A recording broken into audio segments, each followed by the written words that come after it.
بسم الله الرحمن الرحيم. ومن أحسن قولا ممن دعا إلى الله وعمل صالحا وقال إنني من المسلمين.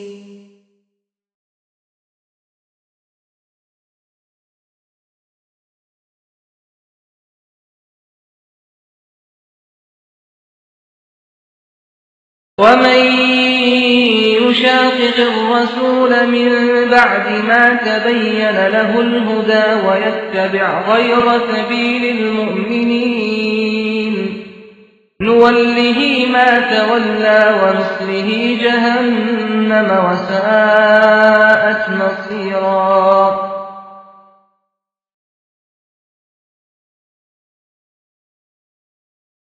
السلام عليكم ورحمة الله وبركاته. إن الحمد لله نحمده ونستعينه ونستغفره ونعوذ بالله من شرور أنفسنا ومن سيئات أعمالنا من يهده الله فلا مضل له ومن يضلله فلا هادي له وأشهد أن لا إله إلا الله وحده لا شريك له وأشهد أن محمدا عبده ورسوله. يا أيها الذين آمنوا اتقوا الله حق تقاته ولا تموتن إلا وأنتم مسلمون. يا أيها الناس اتقوا ربكم الذي خلقكم من نفس واحدة وخلق منها زوجها وبث منهما رجالا كثيرا ونساء واتقوا الله الذي تساءلون به والأرحام إن الله كان عليكم رقيبا. يا أيها الذين آمنوا اتقوا الله وقولوا قولا سديدا يصلح لكم أعمالكم ويغفر لكم ذنوبكم ومن يطع الله ورسوله فقد فاز فوزا عظيما. أما بعد فإن خير الحديث كتاب الله وخير الهدي هدي محمد صلى الله عليه وسلم وشر الأمور محدثاتها وكل محدثة بدعة وكل بدعة ضلالة وكل ضلالة في النار. أعوذ بالله من الشيطان الرجيم. بسم الله الرحمن الرحيم. ومن يشاقق الرسول من بعد ما تبين له الهدى ويتبع غير سبيل المؤمنين نوليه ما تولى ونصليه جهنم وساءت مصيرا. وقال الله تعالى في موضع آخر أم لهم شركاء شرعوا له من الدين ما لم يأذن به الله.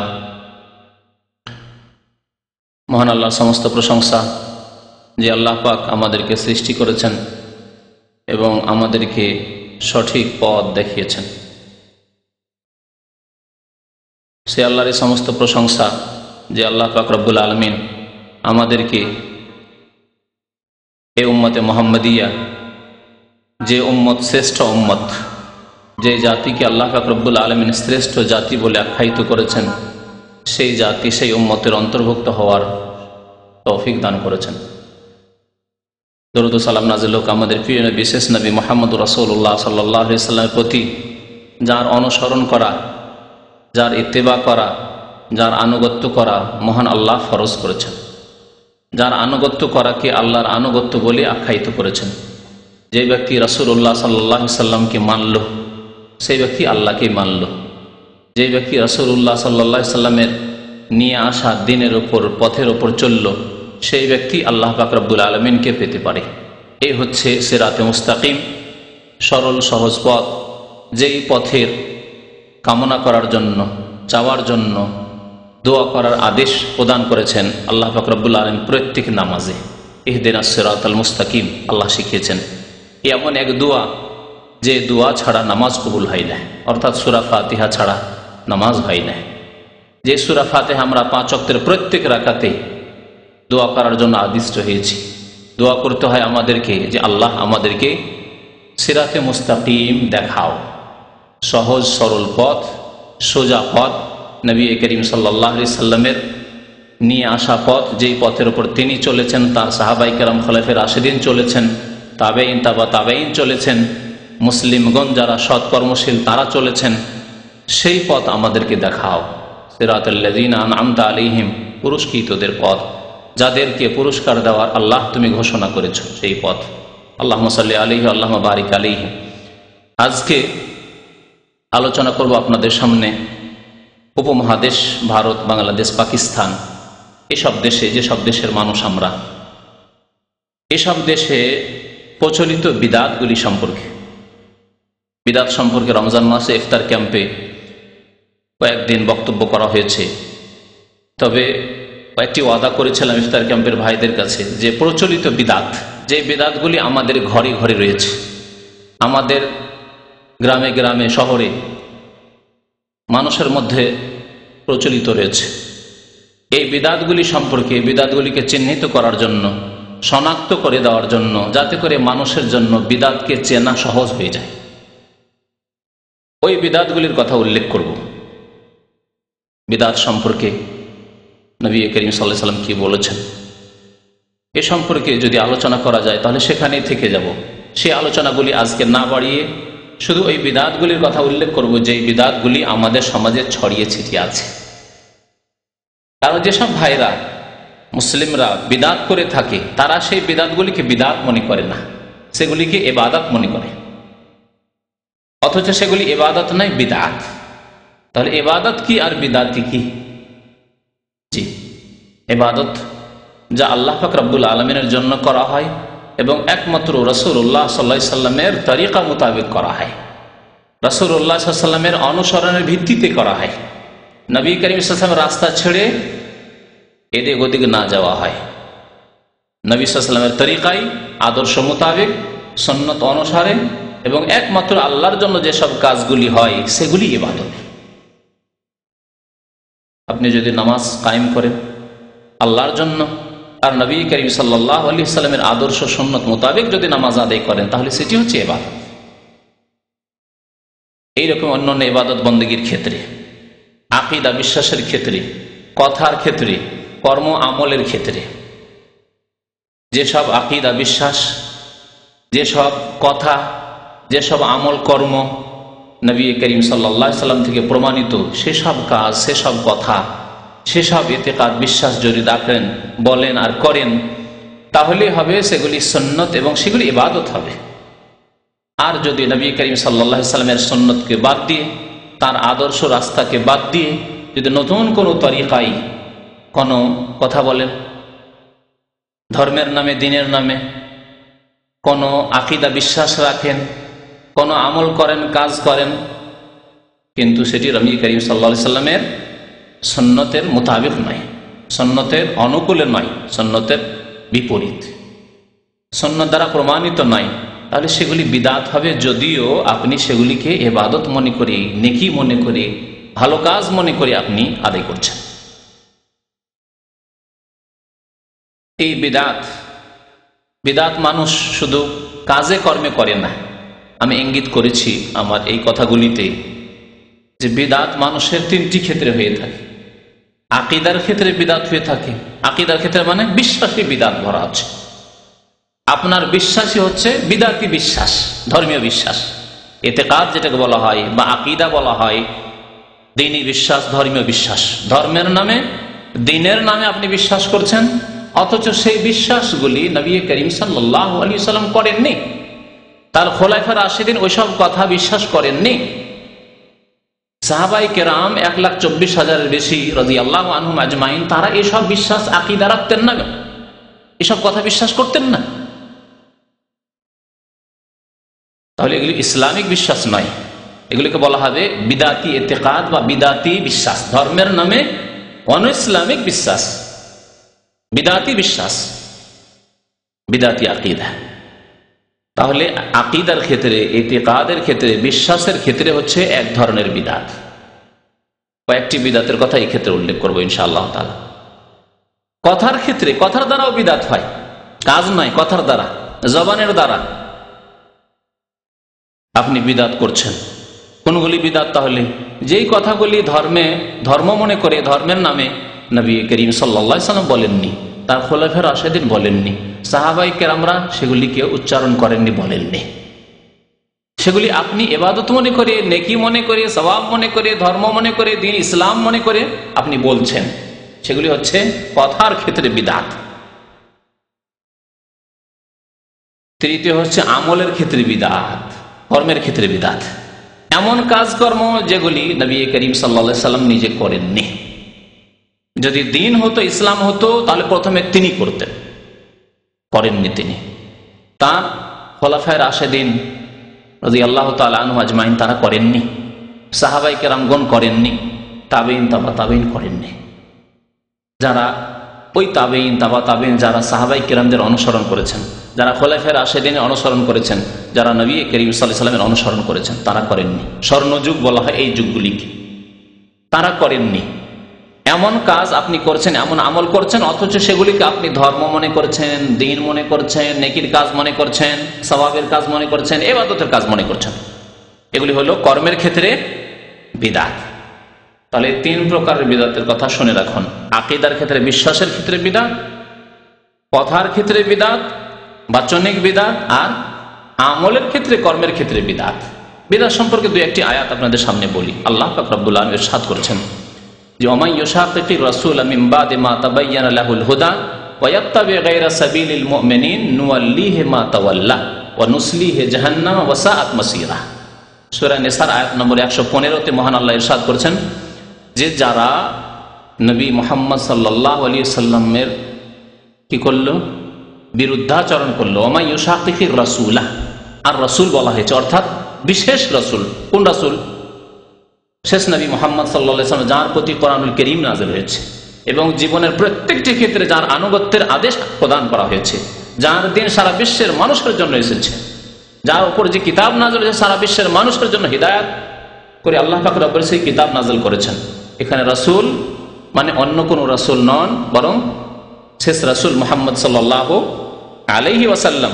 ওয়া মান ইউশাকিকির রাসূলা, যে ব্যক্তি রাসূলুল্লাহ সাল্লাল্লাহু আলাইহি ওয়াসাল্লামের, মুহাম্মদ সাল্লাল্লাহু আলাইহি ওয়াসাল্লামের বিরুদ্ধাচরণ করলো, নাফরমানি করলো, বিরোধিতা করলো, না জেনে, না মিন বাদি মা তাবায়্যানা লাহুল হুদা, হিদায়াতের পথ, ইসলামের পথ, দ্বীনের পথ, কোরআন সুন্নাহর পথ সুস্পষ্ট হয়ে যাওয়ার পরে তার সামনে বর্ণনা করে দেওয়া হয়েছে। কোরআনে কারীমের তাফসীর মওজুদ রয়েছে, বাংলা ভাষায় কোরআন শিক্ষার ব্যবস্থা মওজুদ রয়েছে। এমন নয় যে কোরআনের অর্থই বুঝে না, বুঝার কোনো ব্যবস্থা হয়নি। কোরআন সুন্নাহর নির্ভেজাল কথাবার্তা তার কানে পৌঁছেনি এমন নয়। ভালো কোনো আলেমের সংসর্গে আসেনি যারা কোরআন এবং হাদিসের কথা বলে এমন নয়, শেখার সুযোগ সুবিধা ছিল। তাহলে পার্থক্য আছে, একজনের শেখার সুযোগ সুবিধা আছে আর একজনের শেখার সুযোগ সুবিধা নাই, দুইজনের মাঝে আল্লাহ পার্থক্য করেছেন। তারা বলছেন মিন বাদি মা তাবায়্যানা লাহুল হুদা, সঠিক পথ সুস্পষ্ট হয়ে যাওয়ার পরে। হাদিসের কিতাবের তরজমা হয়ে গেছে বুখারী শরীফের, মুসলিম শরীফের, প্রায় হাদিসের কিতাবের তরজমা হয়ে গেছে, অনুবাদ হয়ে গেছে বাংলায়। সেগুলি পড়েন না, পড়ে মকসুদুল মুমিনিন, আর কি পড়ে বেহেশতি জেওয়ার, আর ফাজাইল আমল পড়ে, আর কি পড়ে নেয়ামুল কোরআন, আর ওই জিকির ওজিফার কিতাব, জি বিভিন্ন খতমের কিতাব ইত্যাদি ইত্যাদি, এইসব পড়ে। কিন্তু আল্লাহ এবং রসুলের কথা পড়ার মতো করে পড়ে না। মাদ্রাসায় পড়েছে, মৌলবি হয়েছে, হুজুর হয়েছে, ফারেক হয়েছে কওমি মাদ্রাসা থেকে, আলিয়া মাদ্রাসা থেকে কামেল টাইটেল করে, কিন্তু কোরআন হাদিস পড়েনি। ফিকার নামে মানুষের কথা, মানব রচিত মতবাদ পড়েছে, মানুষের ব্যক্তিগত মতগুলি পড়াশোনা করেছে, কোরআন এবং সুন্নাহর শিক্ষা লাভ করেনি, নামে মাত্র পড়েছে, নামকে অস্তে। আল্লাহ রসুল হাদিস শিখবো এবং তার মোতাবেক আমল করবো, তার দিকে মানুষকে আহ্বান করবো, বলবো নবী করিম সাল্লাল্লাহু আলাইহি ওয়াসাল্লামের পথ এই, নবী সাল্লাল্লাহু আলাইহি ওয়াসাল্লামের হাদিসে এই রয়েছে, এই কথা বলার জন্য নয়, আর শেখার জন্য নয়। বরকতের জন্য কিছু কিছু সামান্য পড়ে থাকে, কিছু আমলের জন্য না। আমল করতে হবে কিসের ওপর? না ফিকার ওপর, বুজুর্গানে দিন যা বলেছেন তার ওপর। এইরকম ধ্যান ধারণা নিয়ে পড়াশোনা করেছে। এই অবস্থা কিনা অধিকাংশ মাদ্রাসাগুলির অবস্থা এরকম, সবগুলি না হইলেও। মিন বাদি মা তাবায়্যানা লাহুল হুদা, হিদায়াত স্পষ্ট হয়ে যাওয়ার ব্যবস্থা আছে, কোরআন এবং হাদিসের তরজমা হয়ে গেছে, এসব তথ্য জানার সুযোগ সুবিধা হয়ে গেছে, বাংলা ভাষায় এগুলো অনুদিত হয়ে মানুষের ঘরে ঘরে পৌঁছার ব্যবস্থা আছে, ইসলামিক লাইব্রেরিতে পাওয়া যাচ্ছে। ভালো আলেমরা তাদের সামনে সুন্নত বিদআত কি তা বর্ণনা করে দিচ্ছেন। মিন বাদি মা তাবায়্যানা লাহুল হুদা ওয়া ইয়াত্তাবি গায়রা সাবিলিল মুমিনিন, রাসূলের বিরোধিতার কথা আল্লাহ উল্লেখ করলেন, আর তারপরে মুমিনদের রাস্তা ছাড়া অন্য কোন রাস্তার অনুসরণ করলো। আল্লাহ বলছেন ওয়া ইয়াত্তাবি গায়রা সাবিলিল মুমিনিন, তো মুমিনদের রাস্তা, মুমিনের কোন রাস্তা হচ্ছে আদর্শ রাস্তা? মুমিনের আদর্শ রাস্তা কোন মুমিনদেরকে বলা হয়েছে? আজকালকার জামানার মুমিন মুসলিমদেরকে বলা হয়েছে সারা বিশ্বের? যারা আদর্শ মুমিন, এই উম্মতের আদর্শ মুমিন সাহাবায়ে কেরাম, খুলাফায়ে রাশিদিন, এক নম্বরে। এবং সেই যুগে এই আয়াত নাযিল হচ্ছে। আয়াত যখন নাযিল হচ্ছে তখনকার মুমিন কারা? আমরা ছিলাম, বিদাতিরা ছিল, কবর মাজারপন্থী ওরসওয়ালারা ছিল, কাওয়ালি গায়ওয়ারা ছিল? ছিল না। পীর মুরিদের বয়াত করে তারা ছিল? তারা ছিল না। তাহলে মুমিনিন কাদেরকে বলা হয়েছে? কোরআন নাজিল হওয়ার যুগে যারা মুমিন ছিলেন তারা হচ্ছেন একমাত্র সাহাবায়ে কেরাম। তাহলে এখানে আল্লাহ রাসূল সাল্লাল্লাহু আলাইহি ওয়াসাল্লামের সাথে সাহাবায়ে কেরামদের অনুসরণের কথা বলা হচ্ছে। যে যদি আপনি সঠিক পথে থাকতে চান তাহলে মুমিনদের রাস্তাকে ফলো করবেন, আপনি মুমিনদের রাস্তা, মুমিনগণের রাস্তার অনুসরণ করবেন। আর যদি এর ব্যতিক্রম হয়, ওয়াত্তাবি গায়রা সাবিলিল মুমিনিন, মুমিনদের রাস্তা ছাড়া অন্য কোন রাস্তার অনুসরণ যদি আপনি করেন, রাসূলের নাফরমানি হলো, আর সাহাবায়ে কেরাম মুমিনগণের রাস্তা ছাড়া অন্য কোন রাস্তা অবলম্বন করা হলো, অনুসরণ করা হলো, তাহলে আল্লাহ কি করবেন? এইরকম মুসলিমদেরকে নুআল্লিহি মা তাওয়াল্লা, আল্লাহ বলছেন যেদিকে চলে যেতে চাইবে সেদিকে যেতে দেবো আমি, যেদিকে ফিরতে চাই সেদিকে ফিরিয়ে দেবো আমি। বিদাতের দিকে যেতে চান আপনি? মুরিদ হতে চান আপনি পীর সাহেবের? জি। আপনি সুফিবাদে বিশ্বাসী হতে চান? আপনি ওরসের মেলায় যেতে চান? আপনি কবরে সিজদা করতে চান, চাদরও চড়াতে চান? আপনি বিদাতের রাস্তা অবলম্বন করতে চান, সাহাবায়ে কেরাম খোলাফায়ে রাশিদিনের রাস্তা ছেড়ে দিয়ে? নুআল্লিহি মা তাওয়াল্লা, যেদিকে যেতে চাইবে সেদিকে আমি ফিরিয়ে দেব। ওয়া নুসলিহি জাহান্নাম, শেষ পরিণাম কি করব? জাহান্নামে প্রবিষ্ট করব, জাহান্নামে দাখিল করব। যেদিকে যেতে চাই বাধা আল্লাহ দেবেন না। ওয়ালাউ শাআ আল্লাহ হাদাকুম আজমাইন, আল্লাহ জবরদস্তি করে হিদায়াত করতে চান না মানুষকে, তাহলে পরীক্ষাই থাকবে না। স্বাধীনভাবে ছেড়ে দিলেই পরীক্ষা করা যাবে, আর যদি বাধ্য করে দেন তাহলে পরীক্ষা হবে না দুনিয়ার ক্ষেত্রে। তেমনি আল্লাহ পাক রব্বুল আলামিন বাধ্য করে যদি হিদায়াত করতেন, আল্লাহ সৃষ্টিকর্তা বাধ্য করে দিতেন, পাথরের মতো যেখানে ফেলে দেওয়া হয়েছে পাথর সেখানেই থাকবে পাথর। এইরকম আমাদেরকে আল্লাহ করে দেন, স্বাধীনভাবে ছেড়েছেন। এখন ভালো রাস্তা ধরছেন না ধরছেন, আপনার মধ্যে খারাপ গুণ আছে, ভালো গুণ আছে, খারাপ গুণকে আপনি দমন করেন আর ভালো গুণকে আপনি বৃদ্ধি করেন, এ হচ্ছে আপনাকে আল্লাহর আদেশ। আপনি নবীর তরিকা ধরেন, সাহাবায়ে কেরামের রাস্তা ধরেন, আর বড়দের রাস্তার নামে বিদাতি রাস্তা ছাড়েন, সব রাস্তা ধরিয়েন না। নুসলিহে জাহান্নাম, না হলে জাহান্নামে আমি ঢুকিয়ে দেব।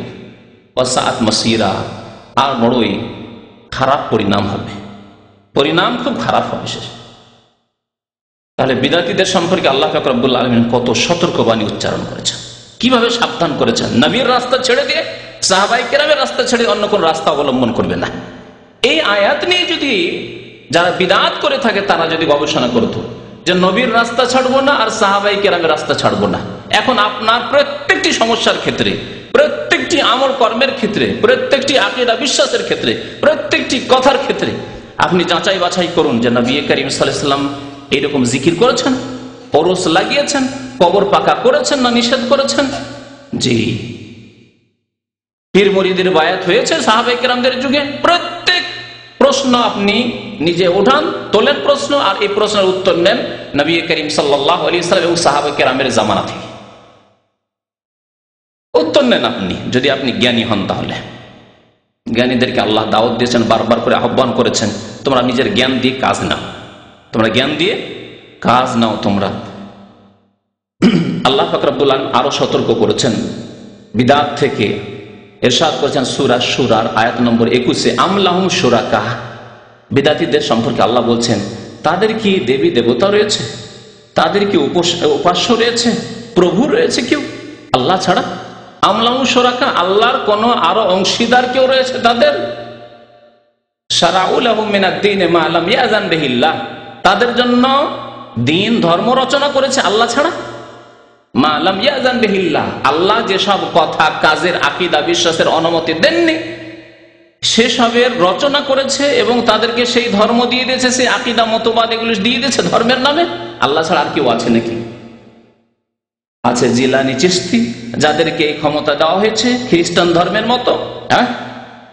যে ধর্মীয় গুরু, হিন্দুদের মতো যে ধর্মীয় গুরুরা যা বলবে তাই আমাদেরকে করতে হবে, কারণ তারা গুরু, গুরুজনকে মানতে হবে। এসব কথা কি ইসলামে আছে? না, আল্লাহ এবং রসুলের কথা মানতে হবে। আমলাহুম শুরাকা, তাদের কি শরীক রয়েছে, প্রভু রয়েছে। শারাউ লাহুম মিনাদ-দ্বীন, তাদের জন্য ধর্ম রচনা করে দিয়েছে। মা লাম ইয়াযান বিহিল্লাহ, যার অনুমতি আল্লাহ দেননি, যা কোরআনেও নেই, নবী করিম সাল্লাল্লাহু আলাইহি সাল্লামের আদর্শ সুন্নতে হাদিসেও নেই। না, আল্লাহ দেননি তাহলে, তাই না?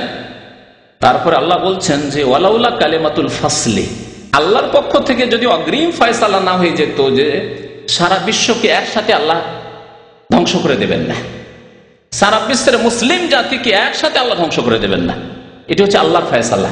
নবী করিম সাল্লাল্লাহু আলাইহি সাল্লাম বলেছেন একটি হাদিসে যে আমার উম্মত কি আল্লাহ পাক রব্বুল আলামিন সারা বিশ্ব থেকে একেবারে একসাথে ধ্বংস করে দেবেন, এটা করবেন না।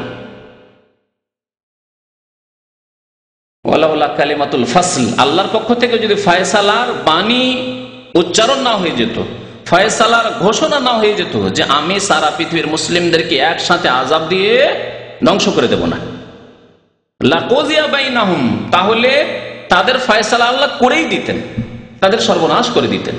এই বিদাতের কারণে যে আল্লাহকে বাদ দিয়ে, আল্লাহর কিতাব বাদ দিয়ে, আল্লাহ রসুলকে বাদ দিয়ে অন্যদের রচিত বিধান তারা নিয়ে নিয়েছে।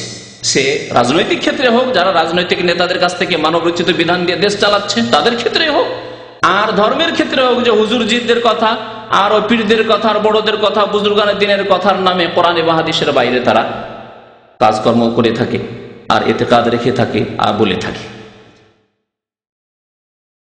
আল্লাহ পাক রব্বুল আলামিন সবচেয়ে ক্ষতিগ্রস্ত ওই সব লোকদেরকে বলেছেন।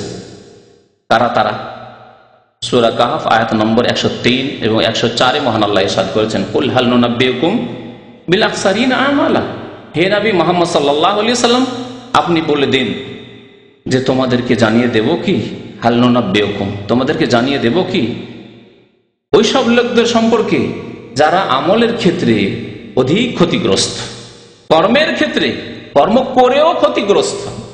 আল্লাযীনা দাল্লা সাইহুম, তারপরে আল্লাহ নিজেই জানিয়ে দিচ্ছেন। জানিয়ে দেব কি বলার পরে আল্লাহ জানিয়ে দিচ্ছেন নবীকে যে তুমি জানিয়ে দাও, মানুষকে, মুসলিমদেরকে জানিয়ে দাও, বিশ্ববাসীকে জানিয়ে দাও, আল্লাযীনা দাল্লা সাইহুম ফিল হায়াতিদ দুনিয়া, পার্থিব জীবনে যাদের মেহনত পণ্ড হয়ে গেছে, যাদের পরিশ্রম বিপথে চালিত হয়েছে। দাল্লা মানে রাস্তা হারিয়ে দেওয়া। মেহনত তো করেছে, পরিশ্রম করেছে, ইবাদত বন্দেগীর নামে ইবাদত তো করেছে, কঠোর মেহনত করেছে, কিন্তু তা বিপথে চালিত হয়েছে, ভুল পথে চালিত। দাল্লা সাইহুম, ভুল পথে চালিত হয়েছে।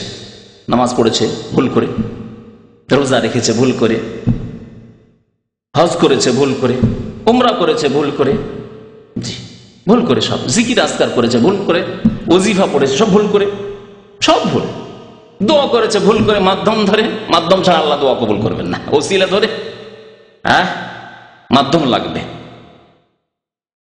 এইভাবে তাদের মেহনত তো হয়েছে, কিন্তু মেহনত গুলি ভুল পথে হয়েছে।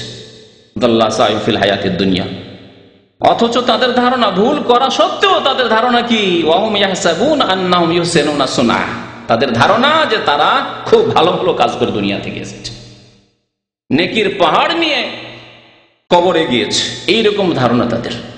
বিদাতীদের বাপদাদা মারা গেছে, তাদের ধারণা কি, তাদের বাপদাদা পূর্বপুরুষ সম্পর্কে, যে আমাদের পূর্বপুরুষ বাপদাদা না এত এত ভালো কাজ করে গেছে, এতবার হজ করে গেছে, এত জিকির আজকার করতো, একবারে ফানাফিল্লা হয়ে গেছে, আর কত রকমের যে নেকির কাজ করে গেছে, কত নফল ইবাদত বন্দি করেছে, ফরজ ওয়াজিব সুন্নাত তো করেছে, কত যে গাড়ি নফল ইবাদত করেছে। এই ইয়াহসাবুনা আন্নাহুম ইহসিনুনা সুনআ, খুব ভালো কাজ করে গেছে আর আমরাও ভালো কাজ করছি। এইভাবে আল্লাহ পাক রব্বুল আলামিন বিদাত সম্পর্কে সতর্ক করেছেন। মনে রাখবেন বিদাত সম্পর্কে, যে বিদাত মানে ধর্মের নামে নতুন কাজ, ধর্মের নামে যা নতুন হবে তাই হচ্ছে বিদাত, সে দেখতে ভালো লাগুক আর খারাপ লাগুক।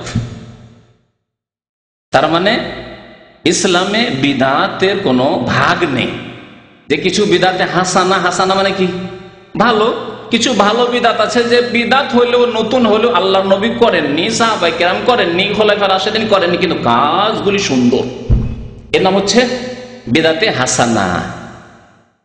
এইরকম ভাগ ইসলামে নেই। আল্লাহর নবী করেননি, সাহাবায়ে কেরাম করেননি, অথচ করার উপায় উপকরণ ছিল, তারা করতে পারতেন ইচ্ছা করলে। আল্লাহর আদেশ যদি হতো আর আল্লাহ সন্তুষ্টির রাস্তা যদি হতো তো অবশ্যই তারা করতেন। করেননি তার মানেই ভালো না। আর আপনাকে আদেশ করা হয়েছে আপনি নবীর অনুসরণ করবেন, আগে বাড়বেন না। সূরা হুজরাতের আয়াতগুলো শুরু থেকে পড়ুন এবং তার তাফসীর পড়ুন। আল্লাহ লা তুকাদ্দিমু বাইনা ইয়াদাইল্লাহি ওয়া রাসূলিহি, আল্লাহর আগে বাড়িও না, রাসূলের আগে বাড়িও না। আল্লাহ পাক বললেন না করতে, জানালেন না যেগুলো নেকির পথ, ভালো কাজ, সওয়াবের কাজ, এগুলি হচ্ছে ধর্ম, আল্লাহ জানালেন না, রাসূল জানালেন না, তারপরে আপনি আগে বেড়ে কাজ করা শুরু করেন। না না না, এগুলিও ভালো কাজ, বিদআতে হাসানা, যদিও নতুন কিন্তু ভালো কাজ। এটি কোরআনের এই আদেশ লঙ্ঘন করা নয় কি? আল্লাহর আগে বাড়িও না, রাসূলের আগে বাড়িও না। লা তুকাদ্দিমু বাইনা ইয়াদাইল্লাহি ওয়া রাসূলিহি ওয়াত্তাকুল্লাহ, আল্লাহকে ভয় কর, আল্লাহকে ভয় কর। বিদআত সম্পর্কে সতর্ক করতে গিয়ে নবী করিম সাল্লাল্লাহু আলাইহি ওয়াসাল্লাম কি বলেছেন? কুল্লু মুহদাসাতিন বিদআত, প্রত্যেক নতুন কাজ যা ধর্মের নামে হবে তা হচ্ছে বিদআত। তাহলে কুল্লু বলেছেন কি বলেননি? তাহলে সবগুলি বিদআত। আর যারা ভাগ করে মুসলিম সমাজকে বিদআত করাচ্ছে, জানা বিদআতে হাসানাগুলি করুন। কবরে চাদর চড়ানো বিদআতে হাসানা, জিকির আজকার যে করছি আমরা সম্মিলিত বিদআতে হাসানা বলবো, সেগুলি প্রচলিত বিদআত যেহেতু উল্লেখ করবো সেই জন্য আর এখন সেগুলি উদাহরণ দিচ্ছি না। যেগুলি করে মুসলিম সমাজের লোকেরা অথচ কোরআনে নেই, হাদিসে নেই, সাহাবায়ে কেরামরা করেননি, খোলাফায়ে রাশেদিন করেন, বলছে এগুলি বিদআতে হাসানা, কারণ আমরা করি, এগুলো ভালো মনে করি, বিদআতে হাসানা। আর বিদআতে সাইয়্যা খারাপ, যেগুলি খারাপ সেগুলি বিদআতে সাইয়্যা। তাহলে খারাপ আর ভালোর মানদণ্ড কি তাহলে শরীয়তে? যে কোন বিদআতকে বিদআতে হাসানা ভালো বিদআত বলবেন আর কোন বিদআতকে খারাপ বিদআত বলবেন? আর জন্মবার্ষিকী পালন করা হচ্ছে, নিজের স্ত্রীর ছেলে মেয়েদের বিবাহ শাদী দিবস পালন করা হচ্ছে, ম্যারেজ ডে পালন করা হচ্ছে, ভালো মনে করে করা হয় না? তারপরে তাতে কিছু গরিব মিসকিনকে খাওয়াবেন, ভালো ভালো খাবার দাবার তৈরি, আশেপাশে গরিব মিসকিন কিছু তো খাওয়াবেন, কিছু তো নেকির কাজ দেখা যাচ্ছে সামনে। এইরকম যুক্তি যদি পেশ করা হয় তাহলে মানদণ্ড কোথায় যে এই বিদআতগুলি ভালো বিদআতে হাসানা না সাইয়্যা খারাপ? কি দিয়ে আপনি ওজন করবেন, মাপবেন কি দিয়ে যে এগুলি ভালো বিদআত না খারাপ বিদআত? কোরআন হাদিস দিয়ে মাপতে হবে। নবী কারীম সাল্লাল্লাহু আলাইহি ওয়াসাল্লাম কুল্লু বিদআতিন দালালাহ, প্রত্যেক বিদআত বলেছেন, কতিপয় বিদআত বলেননি, বাজ মানে কিছু, বাজ বলেননি, বলেছেন কুল্লু, প্রত্যেক বিদআত হচ্ছে গুমরাহি পথভ্রষ্টতা। কুল্লু দালালাতিন ফিন্নার, প্রত্যেক ভ্রষ্টতা গুমরাহির পরিণাম হচ্ছে জাহান্নাম। আরো বলেছেন নবী করিম সাল্লাল্লাহু আবু দাউদ শরীফের হাদিস, এই যে সুন্নতি খুতবা, প্রত্যেক খুতবায় প্রত্যেক বক্তব্যে নবী করিম সাল্লাল্লাহু আলাইহি ওয়াসাল্লাম এই মূল্যবান কথাগুলি বলতেন। আর নবী করিম সাল্লাল্লাহু আলাইহি ওয়াসাল্লাম একবার উপদেশ দিয়ে বলেছিলেন যে যদি তোমরা দীর্ঘদিন বেঁচে থাকো দেখবে ফাসায়ারা ইখতিলাফান কাসীরা, এই জাতিতে এই উম্মতে অনেক মতানৈক্য দেখবে, ইখতিলাফ দেখবে, দলাদলি দেখবে, কন্দল দেখবে, ঝড়া বিবাদ দেখবে। ফালাইকুম বিসুন্নতি ওয়া সুন্নাতিল খুলাফায়ে রাশিদিন আল মাহদিন মিন বাদি, আমি বারবার যে খোলাফায়ে রাশিদের কথা কেন বলছি? এই হাদিসের আলোকে। সুতরাং তোমরা আমার সুন্নতকে, আমার আদর্শকে মজবুত করে ধারণ করবে। আর খোলাফায়ে রাশিদিন আবু বকর, ওমর, ওসমান, আলী, 4 খলিফা পর্যন্ত, তারপরে কোন খলিফা 100% আদর্শ না, তাদের ভালো ছিল, কিছু ভুল ত্রুটি ছিল। সুতরাং তাদেরকে আর সত্যের মাপকাঠি বলে বলা হয়নি যে অমুক খলিফা, অমুক নেতা সত্যের মাপকাঠি, তার অনুসরণ করিও না, তার ভালোগুলি নিয়েও যেগুলি ভুল আছে সেগুলি ছেড়ে দিও। কিন্তু এই 4 খলিফা যাদেরকে খোলাফায়ে রাশিদিন বলা হয়, তারা প্রত্যেক ক্ষেত্রে নবী করিম সাল্লাল্লাহু আলাইহি ওয়াসাল্লামের সুন্নতের যেহেতু অনুসরণ করেছেন, তাই তাদের অনুসরণ করতে বলা হয়েছে ওয়া সুন্নাতিল খুলাফায়ে রাশিদিন আল মাহদিন মিন বাদি, আমার পরে যারা হেদায়েত প্রাপ্ত থাকবেন, সঠিক পথের উপর অটল থাকবেন। আব্দু আলী বিন নওয়াজিস মজবুত করে ধারণ করবে, ছেড়ে দেবে না তাদের সুন্নাত। ওয়া ইয়াকুম ওয়া মুহদাসাতিল উমুর, আর তোমরা নতুন নতুন কাজ থেকে নিজেকে বাঁচিয়ে রাখবে। ফাইন্না কুল্লা মুহদাসাতিন বিদআহ, কারণ প্রত্যেক নতুন কাজ ধর্মের নাম। এখানে কুল্লা বললেন নবী করিম সাল্লাল্লাহু আলাইহি ওয়াসাল্লাম, বললেন না কুল্লা মুহদাসাতিন বিদআহ, প্রত্যেক নতুন কাজ হচ্ছে বিদআত। তাহলে বিদআতের ভালো মন্দের ভাগ ইসলামে নেই। যা নতুন করবে ধর্মের নামে, অথচ কোরআনে বা হাদিসে নেই, নবী করিম সাল্লাল্লাহু আলাইহি ওয়াসাল্লাম থেকে তার হাদিসই পাওয়া যায় না, হাদিসে তার খোঁজ খবরই পাওয়া যায় না, সেগুলি হচ্ছে বিদআত। এখন আসুন ভারত, বাংলাদেশ, পাকিস্তান উপমহাদেশে যে বিদআতগুলি ছড়িয়ে আছে সে সম্পর্কে আমাদেরকে জানতে হবে, কারণ আমরা অনেকেই জানি না যে এগুলি বিদআত। আগেই বলেছি যে প্রথম কিসের বিদআত? আকীদার বিদাত বলিনি, বিশ্বাসের বিদাত। বিশ্বাসের ক্ষেত্রে মগজে বিদাত ঢুকানো আছে, আমলে নেই, কর্মে নেই, কথাই নেই, কিন্তু মগজে ঢোকা আছে। মগজে যদি কোনো বিদাত ঢোকা থাকে তো সেগুলির প্রতিফলন ঘটবে, তখন আমলে কথায় ওই রকম কথা বেরোবে, বিদাতি কথা বেরোবে, বিদাতি আমল হবে, বিদাতি কর্ম হবে। তাহলে আকীদা, বিশ্বাস হচ্ছে আসল। বিশ্বাসটিও কি হইতে হবে? বিশুদ্ধ হইতে হবে, সহি আকীদা হইতে হবে। সৌদি আরবে ছোট্ট ছোট্ট কিতাব, কিন্তু সেই কিতাবগুলি পড়লে সহি আকীদা জানতে পারবেন, কারণ কোরআন এবং হাদিস থেকে সংক্ষেপে লেখা আছে আল আকিদাতুস সাহিহা, বিশুদ্ধ খাঁটি নির্ভেজাল আকীদা। সেগুলি জানতে হবে, আর তার বিপরীতগুলি জানতে হবে, বিপরীতগুলি ছাড়ার জন্য আর সহি আকীদাগুলিকে বিশ্বাস করার জন্য। তাহলে আকীদার ক্ষেত্রে বিদআতের একটি বিদআত দিয়ে শুরু করি। প্রথম বিদআত হচ্ছে গৌস এবং কুতুব সম্পর্কে আমাদের ধারণা। উপমহাদেশের অধিকাংশ মুসলিমদের ধারণা, এটি হিন্দুদের বিশ্বাস নয়, অধিকাংশ মুসলিমদের বিদআতপন্থীদের ধারণা যে পৃথিবীতে একজন গৌস আছেন আর কুতুব আছেন, জি, যারা পৃথিবীর নিয়ন্ত্রণ করছেন, যারা পৃথিবীকে ধরে আছেন, আকাশ জমিনকে তারা ধরে আছেন, তার মানুষের রুজি রিজিককে ধরে আছেন, বিপদ আপদকে তারা দূরে সরাতে পারেন, তারপর ইচ্ছা করলে বিপদ আপদ দিয়ে সারা পৃথিবীকে ধ্বংস করে দিতে পারেন। তারা পৃথিবীর তাসাররুফকারী, নিয়ন্ত্রণকারী। তারা কোথাও আপনাদের স্টিমার জাহাজ যাচ্ছে, লঞ্চ যাচ্ছে আর ডুবতে যাচ্ছেন, তারা ইচ্ছা করলে উদ্ধার করে নিতে পারেন। জি, উড়োজাহাজ যাচ্ছে আর যাওয়ার অ্যাক্সিডেন্ট হতে যাচ্ছে, ইচ্ছা করলে তারা নিজের তাওয়াজ্জুহ দিয়ে, নিজের বলে ক্ষমতায় তারা উদ্ধার করে নিতে পারেন। আবার ইচ্ছা করলে কোথাও অ্যাক্সিডেন্ট তারা করিয়ে দিতে পারেন। পৃথিবীর সবকিছু নিয়ন্ত্রণ, এমনকি হায়াত মতের, কেউ মরতে যাচ্ছে বাঁচিয়ে নিতে পারেন, আর কেউ জন্ম নিতে যাচ্ছে নাও দিতে পারেন, কারোর ছেলে মেয়ে হবে নাও দিতে পারেন। এই সবগুলির ক্ষমতা গৌস এবং কুতুব রাখে। এই আকীদা হিন্দুদের আকীদার কথা বলছি না, এটি বৌদ্ধদের আকীদা নয়, এটি শিখদের আকীদা নয়। এই আকীদা হচ্ছে নামে মাত্রে মুসলিম, অথচ তারা মুশরিক, হিন্দুদের মতোই তাদের আকীদা গৌস সম্পর্কে। এই জন্য ওই শ্রেণীর মুসলিমরা বলে ইয়া গৌসুল আজম মাদাদ, কি বলে? হে মহান গৌস, উদ্ধারকারী মহান গৌস, মাদাদ, সাহায্য করুন। আর তাদের ধারণা যে আব্দুল কাদের জিলানী, বড় পীর যার নাম তারা দিয়েছে, তিনি হচ্ছেন গৌস। আর বড় বড় যারা ওলিয়া উলিয়া পীর সাহেব, তারা হচ্ছেন কুতুব। খাজা মঈনুদ্দিন চিশতি কুতুব। জি, বাংলাদেশে এরকম বহু কুতুব আছে, দেখবেন কিতাব বিদাতের কিতাবে, যে তিনি আল্লাহর ওলি ছিলেন এবং কুতুব ছিলেন। জি, কুতুব আরবি ভাষা, ওর মানে জানেন গৌস মানে উদ্ধারকারী। কোন জীবিত মানুষ তো উদ্ধার করতে পারে না, পারে? এতটুকু পারে যে তার সামনে কোন একটি ঘটনা ঘটছে, আর তারপর হয়তো যদি 10 জন একসাথে ডুবে মারা যাচ্ছে, 1-2 জনকে উদ্ধার করে সবাইকে উদ্ধার করতে পারবে? আর তবু তার মেহনত পরিশ্রম দিয়ে কোন বলে উদ্ধার করতে পারবে? এই উঠে আসো, ডুবতে কেন যাচ্ছ? পারবে জীবিত মানুষ? তাহলে জীবিত মানুষে যদি একটি জাহাজ ডুবতে যায় বা একটা কোনো দুর্ঘটনা হতে যায়, উদ্ধার করতে পারছে না, তাহলে মৃত ব্যক্তি জিলানী, চিশতি, শাহজালাল, আট্টসি, ভান্ডারী আর ওই ফুরফুরা আর অমুক আর তমুক যত পীরগুলি রয়েছে, এরাই হলে ওলিয়া উলিয়া আমাদের সমাজের। এরা গৌস কুতুব, এরা উদ্ধার করতে পারে। কত বড় শিরকি আকীদা! আল্লাহ ছাড়া কেউ উদ্ধার করার মালিক রয়েছে? জীবিতই উদ্ধার করতে পারছে না। আমি জীবিত থেকে আল্লাহ না করে এখানে আগুন লেগে গেলে উদ্ধার করতে পারবো না, তাহলে মৃত ব্যক্তি কি করে উদ্ধার করবে? হ্যাঁ, এই আগুন আল্লাহর আদেশের মতো, কোনই বারদা ঠান্ডা হয়ে যা, আর এই আগুন লেগেছে একবারে সাথে সাথে নিমিয়ে গেল গৌস আর কুতুবের অর্ডারে। এটা হতে পারে নাকি? এই আকীদাই হচ্ছে ভারত, বাংলাদেশ, পাকিস্তানের অধিকাংশ মুসলিমদের আকীদা। গৌস কুতুব তাদের কিতাবে কিতাবে মজুদ রয়েছে, আর এরই শিক্ষা দেওয়া হয় তাদের প্রতি ধর্মীয় প্রতিষ্ঠানগুলিতে, খানকায়, মাজারে এই শিক্ষাই দেওয়া হয়, গৌস কুতুবের শিক্ষা। এই গৌস কুতুবের শিরকি ইতিকাদ, শিরকি বিশ্বাস, আর তার প্রতিফলন ঘটছে কথা ইয়া গৌসুল আজম মাদাদ, এ কুতুব মাদাদ। বলছিলাম কুতুব মানে কি? কুতুব মানে আপনারা দেখেছেন আটা পিসা চাকি তো দেখেছেন না? মহিলারা আগের যুগে এইসব মেশিন টেশিন হওয়ার আগে ঘরে আটা পিসত, জাঁতা, জাঁতার যে মধ্যখানের যেটা ইয়ে থাকে, কি বলে, কাঠ, কি বলে ওটাকে, খুঁটি। আচ্ছা, ভুলে গেছি, ছোট কালের কথা।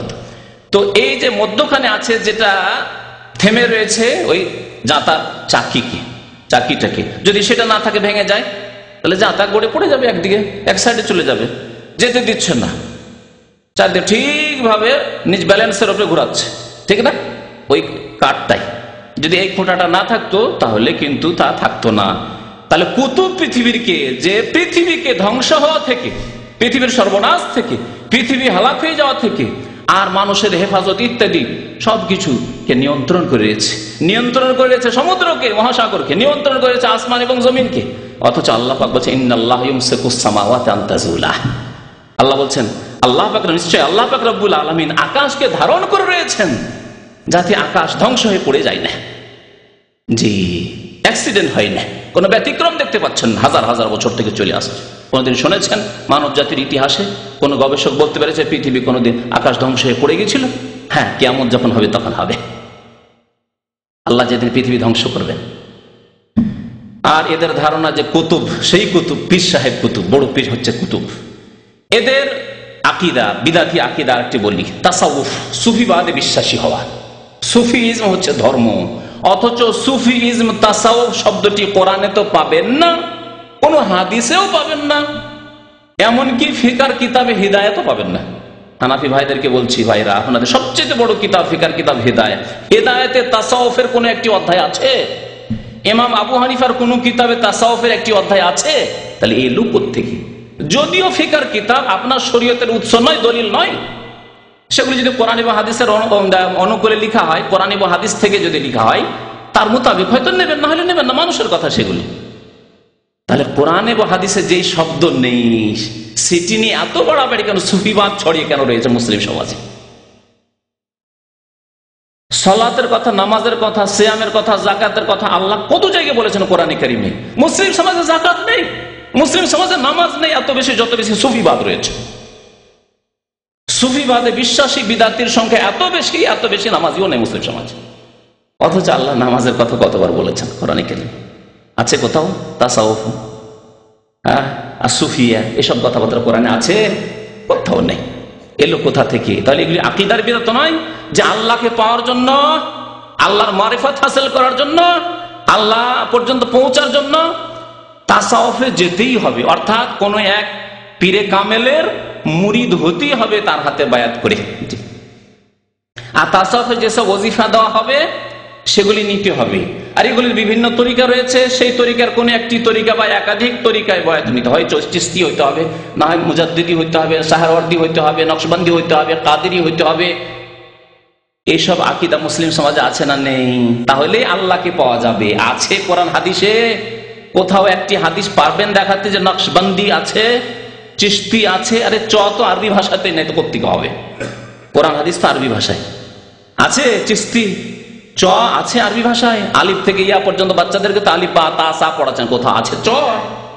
নেই কোথাও। কোত্থেকে এলো সব? তাহলে বোঝা গেল যে চ আছে কোন ভাষায়? ফার্সি ভাষায় আছে।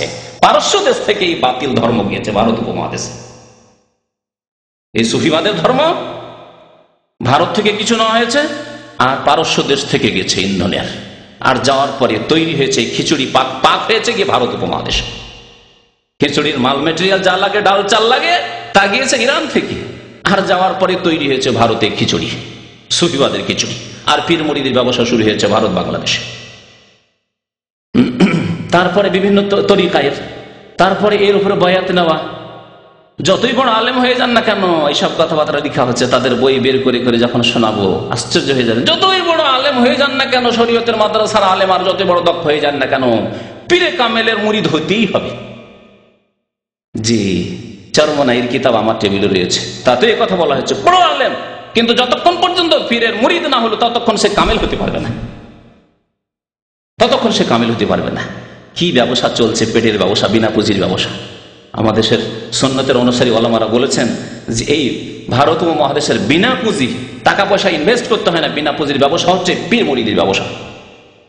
কোনো পয়সা লাগে না, বাস ভক্ত কিছু তৈরি করে নিতে হয়, যারা আপনার কেরামতির কথা উল্লেখ করবে, যারা আসছে আপনার কাছে কাস্টমার, তাদের কাছে আমার পীর সাহেবের অনেক কেরামতি রয়েছে। বিদাতি আকিদা হচ্ছে ওলি আউলিয়া সম্পর্কে ভ্রান্ত আকিদা।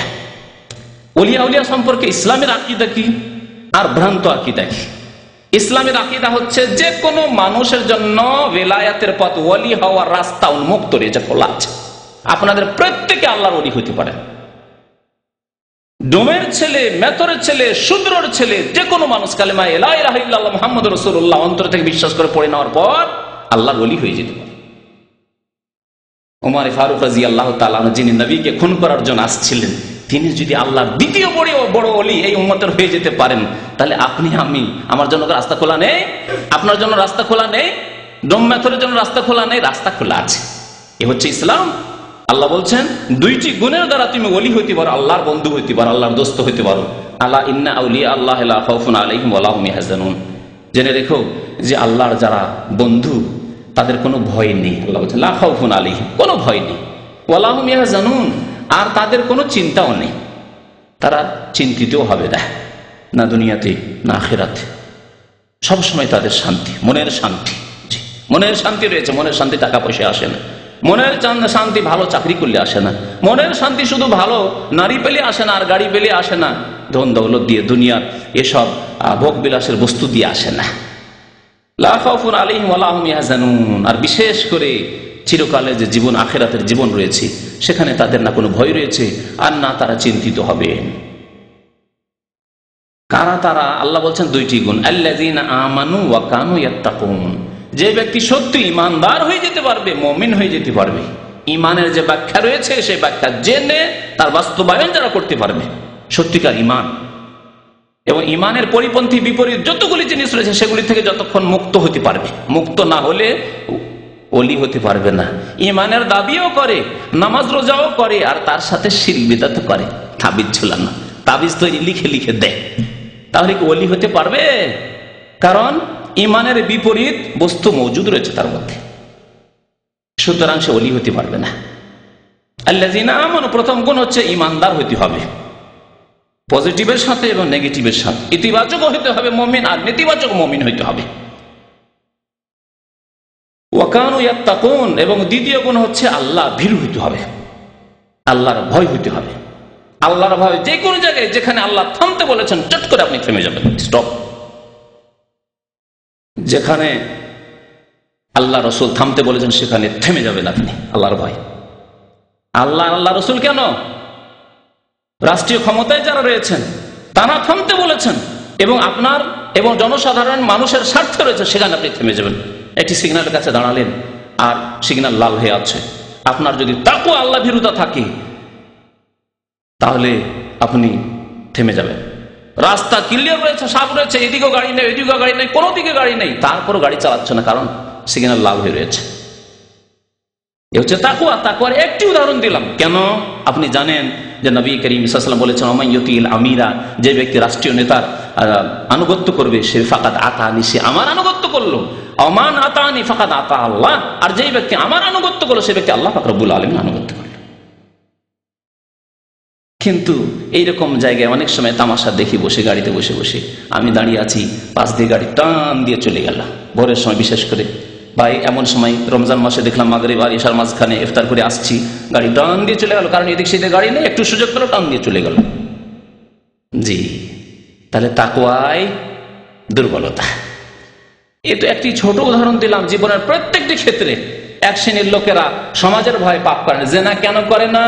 সমাজের লোকে খারাপ বলবে, কি হবে, সারা জীবন আমাকে লোকেরা বলবে যে এই লোকটি লম্পট ছিল। মদ খায় না কি জন্য? সমাজে ঘৃণা করবে। জুয়া খেলে না কি জন্য? সমাজে ঘৃণা করবে। কিন্তু বিদেশে চলে আসার পর এখানে কেউ কাউকে চেনা নেই, এখানে থাইল্যান্ডে লটারি খেলছে। দেশে করবে না, গ্রামে করবে না, কারণ গ্রামে লজ্জা পায়, বাচ্চা চারা রয়েছে, আত্মীয় স্বজন রয়েছে, বংশ রয়েছে, সমাজ রয়েছে, সমাজকে ভয় করে। হ্যাঁ, এর নাম তাকওয়া। বেঁচে থাকলো পাপ থেকে সে, কিন্তু এর নাম তাকওয়া নাই। বাংলাদেশে গেলে পাপ করে না, কিন্তু এর নাম তাকওয়া নাই। তাকওয়া হচ্ছে ইত্তাকুল্লাহ, আল্লাহকে ভয় করা। যে ব্যক্তি আল্লাহকে ভয় করবে, ইউসুফ আলাইহিস সালামের মতো পাপের সুযোগ পেলেও সে পাপ করবে না। পাপ করেন না এই জন্য যে সৌদি আরবে আইন কানুন খুব শক্ত রয়েছে, যদি ধরা পড়ে যায় বাপি গলা কেটে যাবে, তাহলে এর নাম তাকওয়া না। আপনি জেনা করেন না, কিন্তু আপনার মধ্যে তাকওয়া নেই।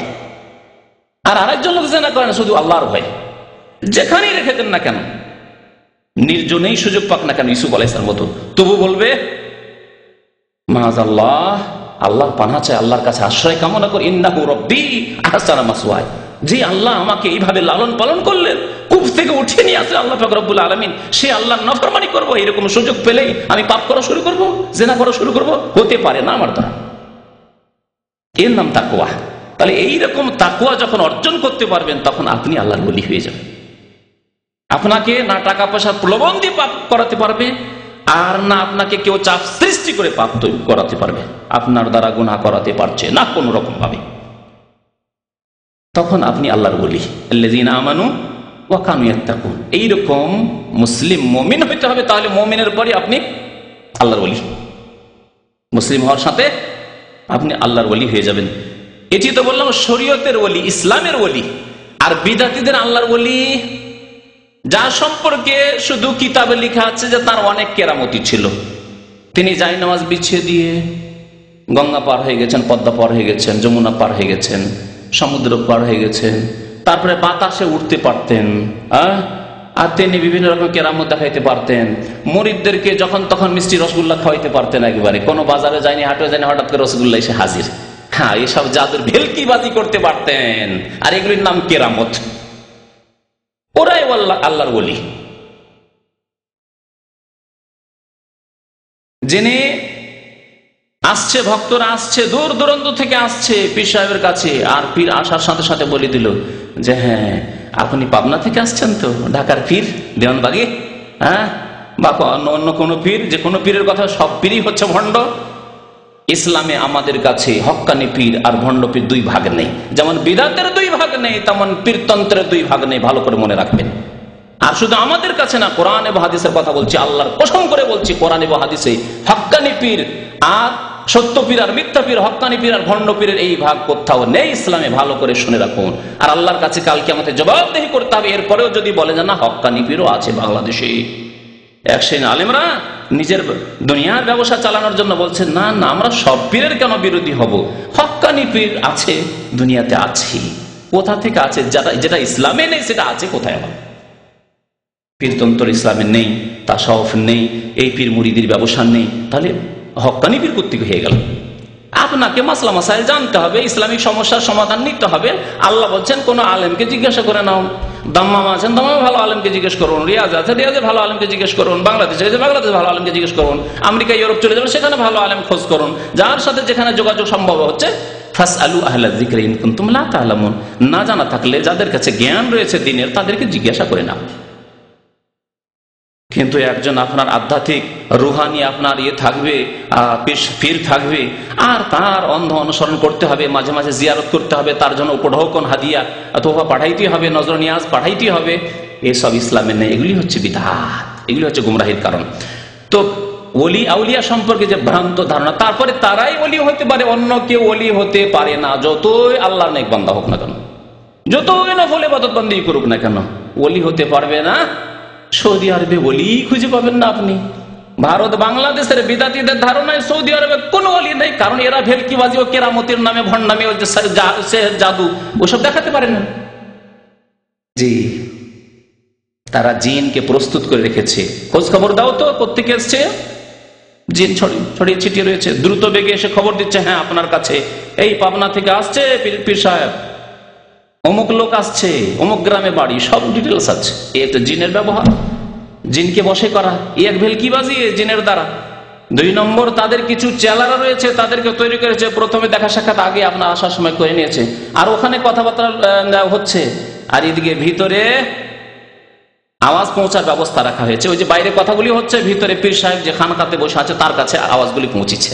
যেমনই আপনাকে সাক্ষাতের সময় দেওয়া হচ্ছে, তখন পীর সাহেবের কাছে আওয়াজগুলি পৌঁছাচ্ছে, কথা পৌঁছাচ্ছে। আচ্ছা, আপনি পাবনা থেকে আসছেন, আপনার নাম তরিকুল ইসলাম, সব বলছে। আপনি তো হতমবারে বাপরে বাপ, আমি তো শুনেছিলাম যে পীর সাহেব বড় পীর, যেমন তেমন বড় পীর নাই, তো সবচেয়ে বড় পীর বাংলাদেশে। সুবহানাল্লাহ। জি, এইভাবে শিরক কুফরিতে নিমজ্জিত করে দেওয়া হচ্ছে মুসলিম উম্মাহকে। তাহলে ওলি আউলিয়া সম্পর্কে ভ্রান্ত বিশ্বাস যে ওলি আউলিয়া বিশেষ লোকেরই হতে পারে, এবং তাদের জন্য কেরামতি শর্ত না। 1,24,000 সাহাবাই কেরামের মধ্যে 10-20 জন সাহাবাই কেরাম ছাড়া কারো কেরামতি হয়নি। আর কেরামত মানেই বেশি শ্রেষ্ঠ, এই কথা নয়। তাই যদি হতো তাহলে আবু বকর রাদিয়াল্লাহু তাআলার বেশি কেরামতি হতো, ওমর উসমান আলীর কেরামতি বেশি হতো, এবং তাদের হাতে যদি তারপরে ওলি মানে নিয়ন্ত্রণ, পৃথিবীর নিয়ন্ত্রণ রাখতে পারে, নিজের নিয়ন্ত্রণ রাখতে পারছেন না, নিজে শহীদ করে দেওয়া হচ্ছে নামাজের অবস্থায়, ওমর রাদিয়াল্লাহু শহীদ করে দেওয়া হচ্ছে, নিজের হেফাজত করতে পারছেন না, অন্যের কি হেফাজত করবেন তিনি? ওসমান রাদিয়াল্লাহু তাআলা আনহুকে কোরআন তেলাওয়াতের অবস্থায় শহীদ করে দেওয়া হচ্ছে, নিজের সুরক্ষার ব্যবস্থা করতে পারছেন না, অন্যের হেফাজত কি করবেন? কিন্তু তারপরেও যাদের অন্তরে আল্লাহ তালা লাগিয়ে দিয়েছেন, খাতাম আল্লাহু আলা কুলুবিহিম, তারা সঠিক কথা বুঝতে পারছেন না। জি, তো পীরদের সম্পর্কে এই ধারণা যে তারাই আল্লাহর ওলি, এই এক ভণ্ড বিশ্বাস আর ভ্রান্ত বিশ্বাস। আকীদার ক্ষেত্রে বিদআতগুলি বলে শেষ করতে পারছি না।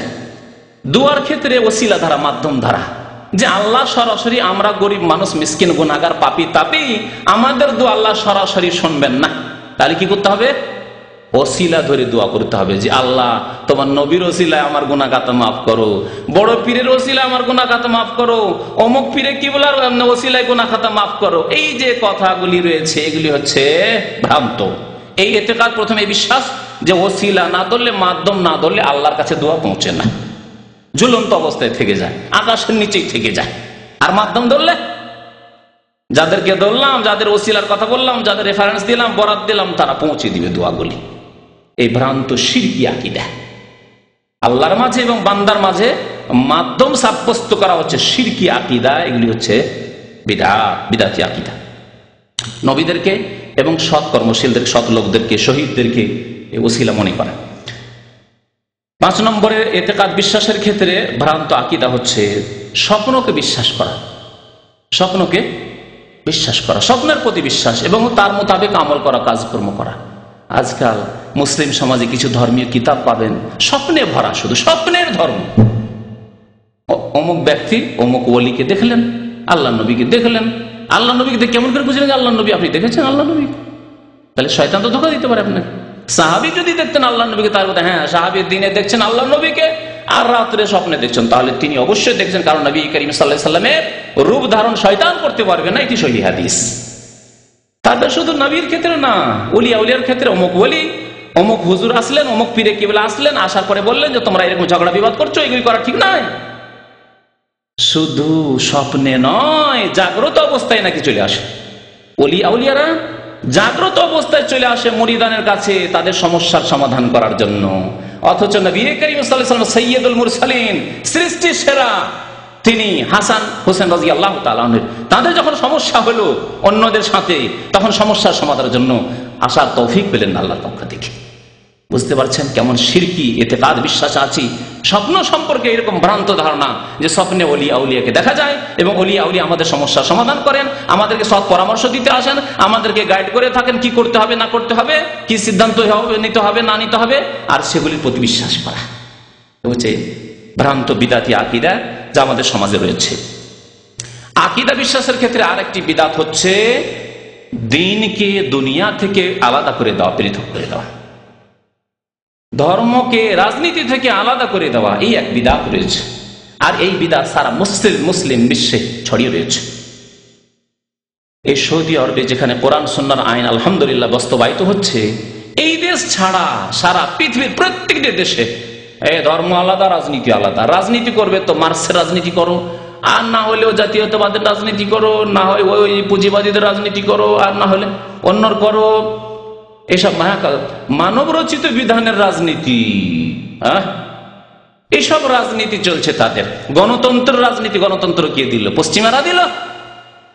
গণতন্ত্রের রাজনীতি করো, রাজনীতি আলাদা আর ধর্ম আলাদা। ধর্ম হচ্ছে নামাজ হজ যাকাতের নাম, আর রাজনীতি করবেন, আপনি পার্লামেন্টে আসবেন আর আপনি রাষ্ট্রপতি হবেন, প্রধানমন্ত্রী হবেন, তার জন্য ইলেকশন করতে হবে, আর তার জন্য এই হবে সেই হবে, তার জন্য এইরকম সিস্টেম আছে, সাংগঠনিক সিস্টেম আছে যেগুলি শরীয়তে নেই, কিচ্ছু নেই, আর এই হতে হবে। আর যদি রাজনৈতিক ক্যাডাররা বলে দেয় যে আজকে ধর্মঘাট করতে হবে, ধর্মঘাট করতে হবে, ভাঙচুর করতে হবে, ভাঙচুর করতে হবে, এই বিরোধীদেরকে মারতে হবে, হাত পা ভাঙতে হবে, ভাঙতে হবে।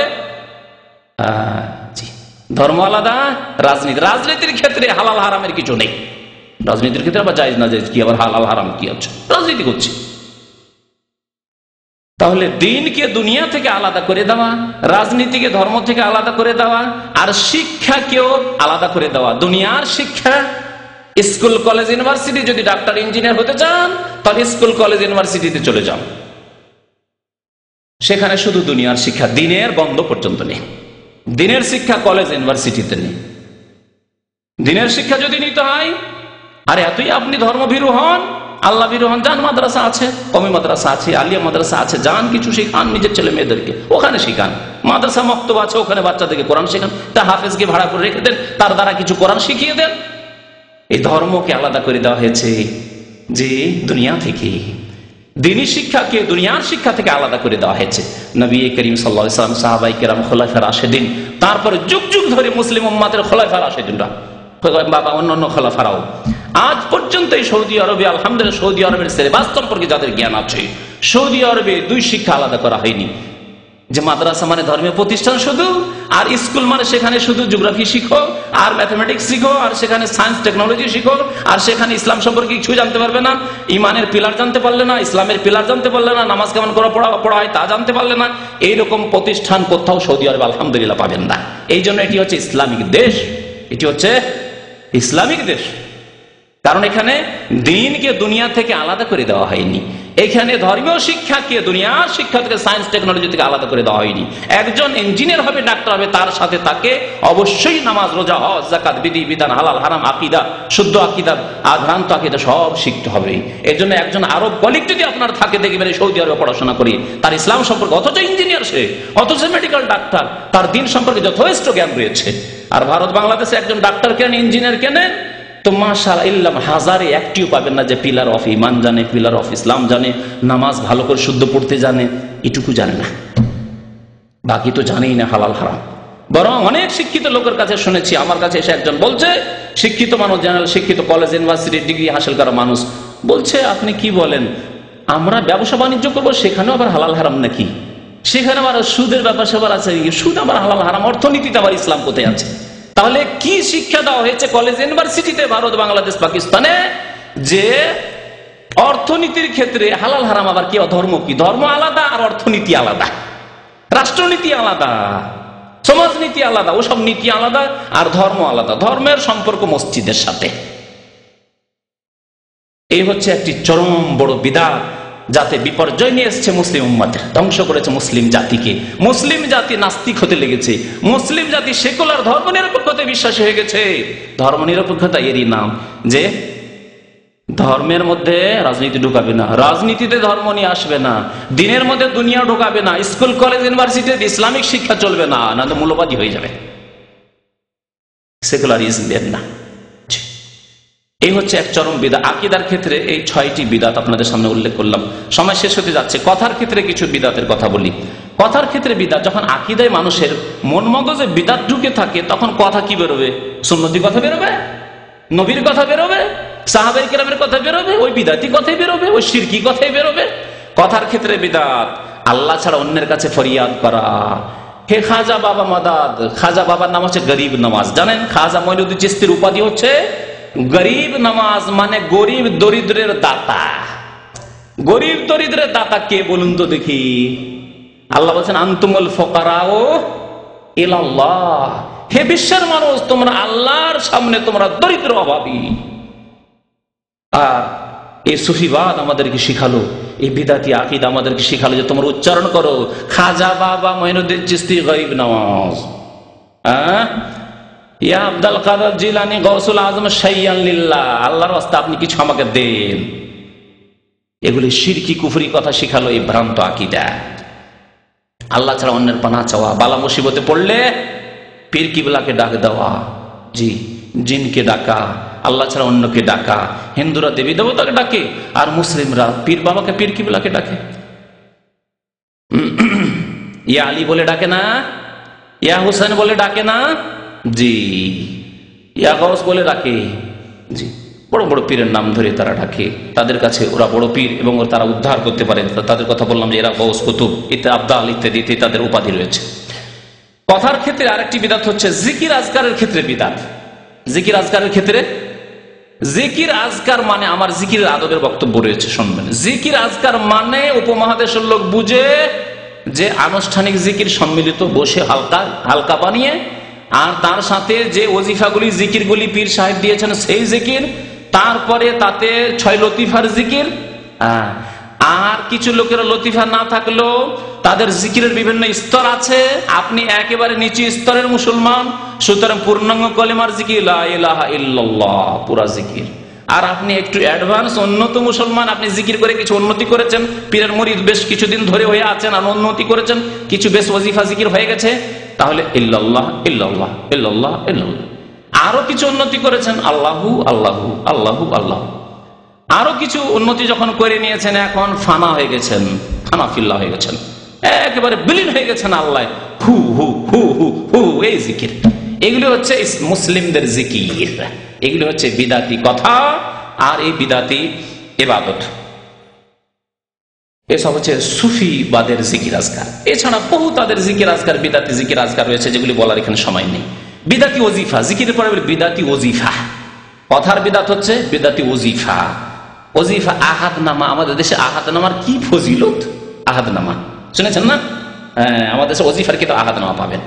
আর পাবেন দুয়ায়ে গঞ্জুল আরশ, দুয়ায়ে গঞ্জুল আরশ, গঞ্জুল গাব, গাব আরবিতে আছে, গাব নেই, গঞ্জুল আরশ গাব দিয়ে লেখা আছে। তাহলে বোঝা গেল যে এটাও করতে গিয়েছে, ওই পারস্য দেশ থেকে গিয়েছে। আর খতমে ইউনুস, ইউনুস আলাইহিস সালামের দোয়া কোরআনে কারিমে আছে, কিন্তু এত হাজারবার বা এত শতবার আর একেবারে চোখ বন্ধ করে অন্ধকার ঘরে পড়তে হবে বিভিন্ন ফর্মালিটিতে, তরিকাতে, এগুলি হচ্ছে সব বিদাতি জিকির আজকার, বিদাতি ওজিফা। বালা মুসিবত আসলে খতমে ইউনুস শুরু করে।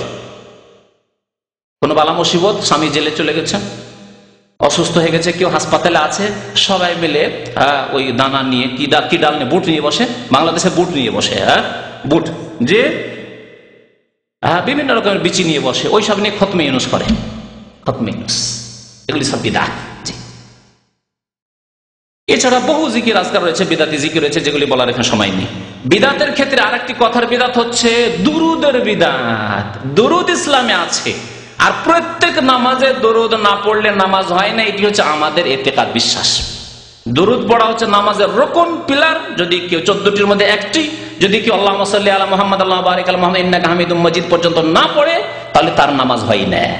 আল্লাহ উত্তম অবস্থায়, নামাজের অবস্থা সবচেয়ে শ্রেষ্ঠ অবস্থা মানুষের ইবাদতের অবস্থা, সেই সময় যদি আল্লাহর নবীর উপর দরুদ সালাম পেশ না, আসসালামু আলাইকা আইয়ুহান নবী ওয়া রাহমাতুল্লাহি ওয়া বারাকাতুহু, আত্তাহিয়াত যদি না পড়েন, তাশাহুদ, তাহলে নামাজ হয় না। এই হচ্ছে আমাদের ইতিকাদ।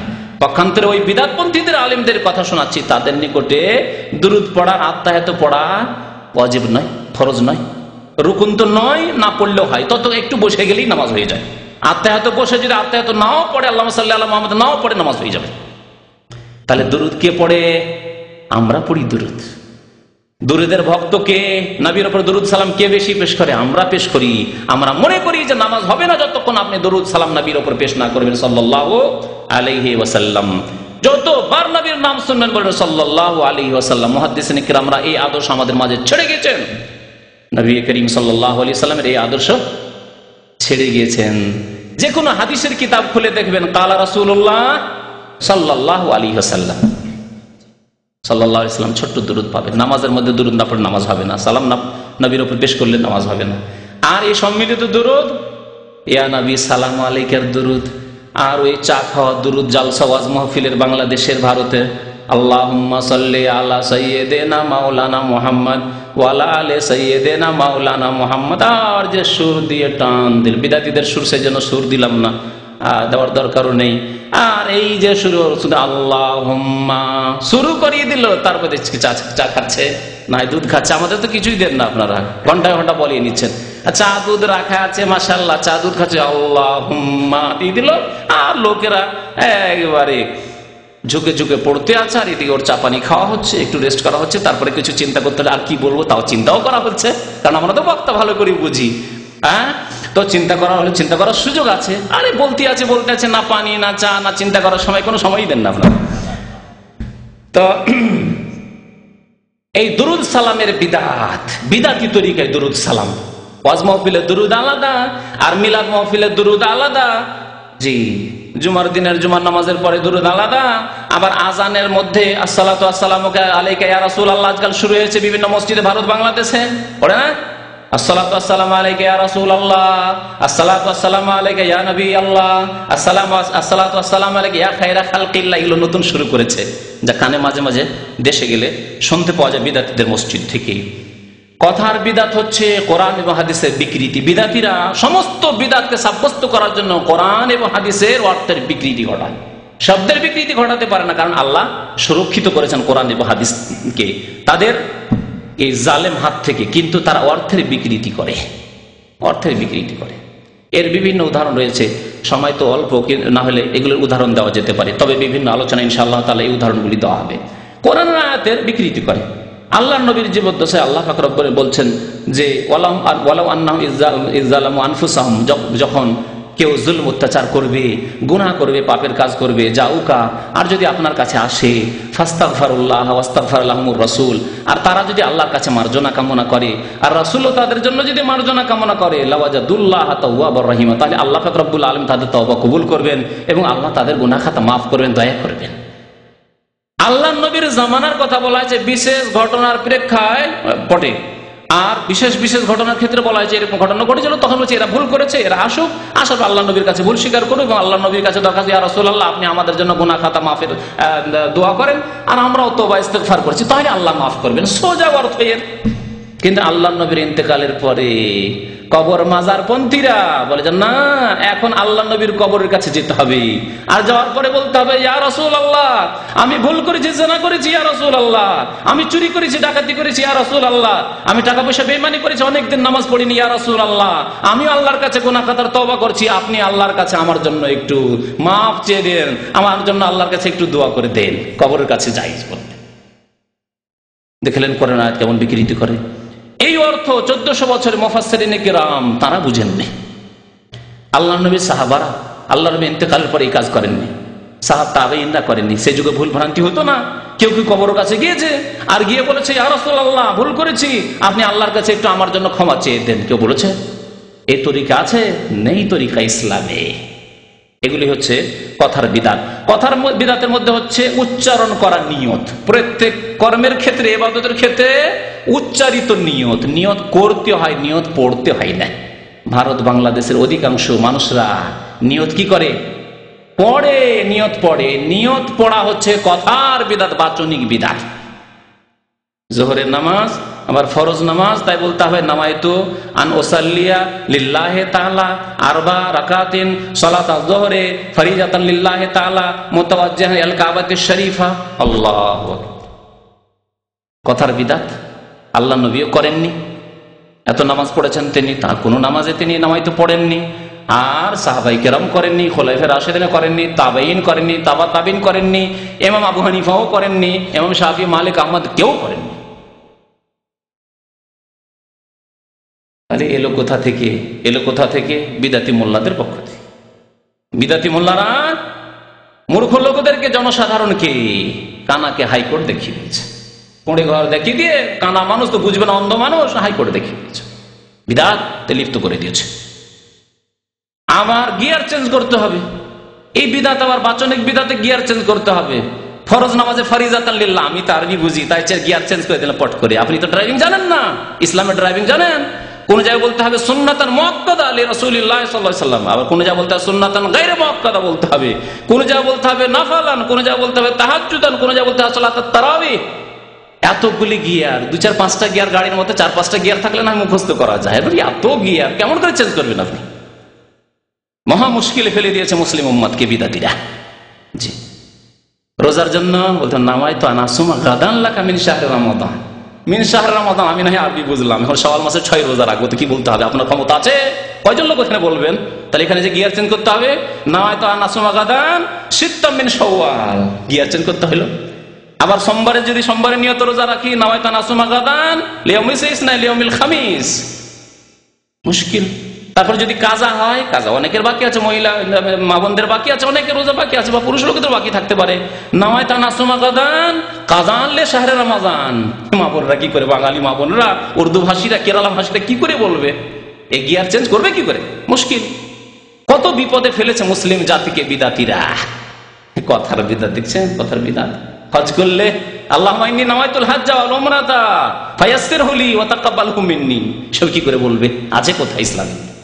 আছে? নেই, কোথাও নেই। এগুলো বিদাত। আমলের ক্ষেত্রে বিদাত, কয়েকটি বিদাত উল্লেখ করি। আমলের ক্ষেত্রে বিদাত হচ্ছে কবর পাকা করা। কবর পাকা না করলে কবরে সেজদা হতো না। কাঁচা কবরে সেজদা কোনোদিন হয় না, আর হবে না। কবর পাকা করা নবী করিম সাল্লাল্লাহু আলাইহি ওয়াসাল্লাম হারাম করেছেন, নিষেধ করেছেন। নাহা রাসূলুল্লাহ ইউজাসসাসাল কবর, কবর পাকা করতে নিষেধ করেছেন নবী করিম সাল্লাল্লাহু আলাইহি ওয়াসাল্লাম। জি, নবীর বিরোধিতা করে ওমা ইউশাকিকির রাসূল, আগে শুরুতে আয়াত পাঠ করেছে, নবীর বিরোধিতা যারা করলো তারা কোথায় যাবে? নুসলিহে জাহান্নামে, জাহান্নামে যাবে। কবর পাকা যারা করেছে, করিয়েছে, এর পেছনে যারা ইন্ধন জুগিয়েছে, নুসলিহে জাহান্নাম ওয়া সাআত মাসির, আল্লাহ পাক রব্বুল আলামিন বলেছেন। কবর পাকা করা এই আমল হচ্ছে শিরকের দিকে উম্মতকে ঠেলে দেওয়া। কবরের উপর ঘর নির্মাণ করা, গম্বুজ তৈরি করা। কবরের ওপর যে তৈরি আছে, ঘর তৈরি আছে, তাকে এত সাজসজ্জিত করা হয়, এবং ভারত, পাকিস্তান, বাংলাদেশ এসব দেশগুলিতে সরকারের বাজেট পাস হয়। মসজিদের জন্য হয়তো বাজেট হয় না, কিন্তু মাজারের জন্য অবশ্যই বাজেট হয়। মসজিদ ভেঙে দিতে পারে, কিন্তু কোনো স্টেশনে, বাস স্ট্যান্ডে কোনো জায়গায় যদি মাজার পড়ে যায়, পাকা কবর, তা ভাঙা চলবে না, তা ভাঙা যাবে না। কারণ জনসাধারণের কাছে ভোট নিতে হবে, আর জনসাধারণ সব কবর পূজারী, মুশরিক, সুতরাং তাদের মনকে জয় করতে হবে। আর মসজিদে তো নামাজ পড়ে, মসজিদ ভেঙে দিল, এমনকি 2-4 দিন কিছু লোকেরা অসন্তুষ্ট থাকবে, আর এরা ভোট না দিলেই বা কি হবে? কারণ এদের সংখ্যা কম, নামাজীদের সংখ্যা কম, আর কবর পূজারীদের সংখ্যা সবচেয়ে বেশি, কবর ভক্ত, পীর ভক্তদের সংখ্যা সবচেয়ে বেশি। দেখেছেন এরকম স্টেশনে, ভারতে পর্যন্ত বিশাল স্টেশনে, রেল লাইনের মধ্যে মাজার একেবারে বড় হেফাজতের সাথে হিন্দু সরকারও রেখেছে, অমুসলিমরাও রেখেছে। কারণ জানে যে মুসলিমদের সেন্টিমেন্ট এটা লাগবে। মসজিদ ভেঙে দিলে তারা এত একতা নিয়ে আসতে পারবে না। যদি তাদের মাজার ভেঙে দিয়ে রে বাপ রে বাপ, তারা কিয়ামত করবে, আমাদের অবস্থা খারাপ করে দেবে। কারণ এরা কবর ভক্ত, মসজিদ ভক্ত না, এরা আল্লাহ ভক্ত না, এরা মাজার ভক্ত। তারপরে কবরের উপর চাদর চড়ানো, সব কর্মের বিদাত। তাবিজ, বালা, জি, এসব হচ্ছে কর্মের বিদাত। নবী করিম সাল্লাল্লাহু আলাইহি ওয়াসাল্লাম এগুলোকে শিরক বলে আখ্যায়িত করেছেন। বিবাহ শাদীর ক্ষেত্রে বিদাতের শেষ নেই। যদি বিবাহ শাদীর বিদাত বলি তাহলে 2-4 দিন আমাকে বলতে হবে। একটি আলোচনা রয়েছে, যদি এ সম্পর্কে বেশি জানতে হয়, বিবাহের সুন্নত বিদাত, সংক্ষেপে হলো মোটামুটি কিছু কথা জানতে পারবেন, যাতে আমাদের দেশের বিদাতগুলি সম্পর্কে জানতে পারবেন। বউ দেখার বিদাত, বন্ধু বান্ধব নিয়ে 10-15 জন বন্ধু বান্ধব, কলেজ, ইউনিভার্সিটির সমস্ত বন্ধু বান্ধব নিয়ে একদিন আপনার যে হবো স্ত্রী, তাকে সবাইকে দেখালেন। জায়েজ ইসলামে না হারাম? হারাম।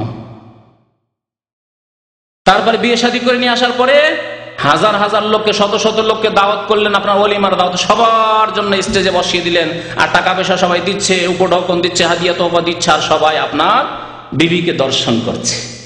আছে না নেই? এগুলি বিদাত নয়? জি, কত রকমের যে বিবাহ শাদীতে বিদাত রয়েছে। উকিল বাপের বিদাত, বাবা আছে, তারপরে বাবা বিয়ের মালিক হতে পারছে না, উকিল বাপ বানাবে, সারা জীবন ধরে উকিল বাপ থাকবে, আর ওই যুবতী মেয়ে ওকে বাপ বাপ করতেই থাকবে, আর ওর সামনে তার জন্য আর পর্দা নেই। এরকম বহু বিদাত বিবাহের ক্ষেত্রে রয়েছে। বিবাহের ক্ষেত্রে আর একটি বিদাত বিশেষ করে উল্লেখযোগ্য, কারণ এমন কোন পরিবার মনে হয় পাক আছে কিনা আল্লাহ জানে। 1000-1টি পরিবার পাক নেই আমাদের এই বিদাত থেকে, হিন্দুদের কাছ থেকে নেওয়া বিদাত। তা হচ্ছে যৌতুকের বিদাত। কোন প্রথার বিদাত? হিন্দুদের মধ্যে ছিল যে মেয়েকে দিতে হবে, আর তার সাথে টাকা পয়সা, ধন দৌলত দিতে হবে। মুসলিমরা শুরু করেছে, এই হারাম খাওয়া শুরু করেছে, যৌতুকের বিদাত। যার বাড়িতে মেয়ে পয়দা হয় তার মাথা ভারী হয়ে যায়, তখন হারাম পথ অবলম্বন করে যেই দিন মেয়ে জন্মেছে সেই দিন 20,000 টাকা ফিক্সড ডিপোজিট করে দেয়, যে 20 বছর পরে বিয়ে দেবো মেয়ের, আর এই 20,000 টাকা লাখ টাকা হয়ে যাবে, আর 1 লাখ টাকায় হয়তো বিয়ে শাদী, বা 2 লাখ টাকা বিয়ে শাদী সেরে দেবো। 20,000 40,000 টাকা ওই দিন থেকে ডিপোজিট করে হারাম পয়সা ওই সুদের ওপর দিয়ে বিয়ে শাদী হয়। তাহলে এই বিবাহ শাদীতে কি করে বরকত হবে? জানি, বহু লোককে জানি যাদের মেয়ে ঘরে জন্মালে ফিক্সড ডিপোজিট করে দেয়, কারণ যৌতুক দিতে হবে, না হলে বিয়ে হবে না। হিন্দুদের সংস্কৃতি সভ্যতা সব নিয়ে নিয়েছি। ওজামে তুম হো নাসারা তো তামাদ্দুন মে হুনুদ। আল্লামা ইকবাল রহমতুল্লাহ বলছেন যে তোমাদের চাল কাটিং ছাটিং হচ্ছে তোমাদের খ্রিস্টানদের মতো, আর তোমাদের তাহজিব তামাদ্দুন, তোমাদের সংস্কৃতি সভ্যতা হচ্ছে হিন্দুদের। তোমাদের বিবাহ শাদী, আদান প্রদান সবকিছু হচ্ছে তোমাদের কবর মাজারে যাওয়া আর ওই সব সিজদা করা হিন্দুদের মন্দিরের মতো। তামাদ্দুন মে হুনুদ, হিন্দুদের মতো তোমরা আর ইয়ে মুসলমান হে জিনে দেখ কে শর্মা ইয়াহুদ, হাইরে মুসলমান, তোমাদেরকে যদি ইহুদিও দেখে তো ও লজ্জা পাবে যে এরা কি করেছে। আমরা তো ধর্মকে বিকৃত করেছি, মুসা আলাইহিস সালামের ধর্ম কি, কিন্তু মুহাম্মদ সাল্লাল্লাহু আলাইহি ওয়াসাল্লামের সত্য ধর্মকেও এই মুসলিমরা বিকৃত করে ফেলেছে। যৌতুক এই হারাম, সুতরাং এই হারাম থেকে নিজেকে বাঁচাবেন, নিজের ছেলে মেয়েদেরকে বাঁচাবেন, নিজের পরিবারকে বাঁচাবেন। আল্লাহ যেন আমাদেরকে তৌফিক দান করেন। কর্মের বিদাত হচ্ছে মিলাদুন নবীর বিদাত, নবীর জন্মবার্ষিকী পালন করা। আর তারপরে শুরু হয়েছে প্রত্যেকের জন্মবার্ষিকী, প্রত্যেকের জন্মবার্ষিকী, মৃত্যুবার্ষিকী, আর বিবাহ দিবস, আর কত রকমের যে দিবস শুরু হয়েছে সবগুলি বিদাত। বাপদাদার, পূর্বপুরুষের, কখনো শ্বশুরের, কখনো স্ত্রীর, কখনো ছেলে মেয়ের জন্ম দিবস, বিবাহ দিবস, খাতনা দিবস, কত রকমের দিবস, যে যতগুলি দিবস পালন শুরু হয়েছে এগুলি হচ্ছে কর্মের বিধান, সবগুলি বিধান। ইসলামে যখন আল্লাহর নবীর জন্মবার্ষিকী পালন করা নেই, তাহলে আর কোন ব্যক্তির জন্মবার্ষিকী নেই।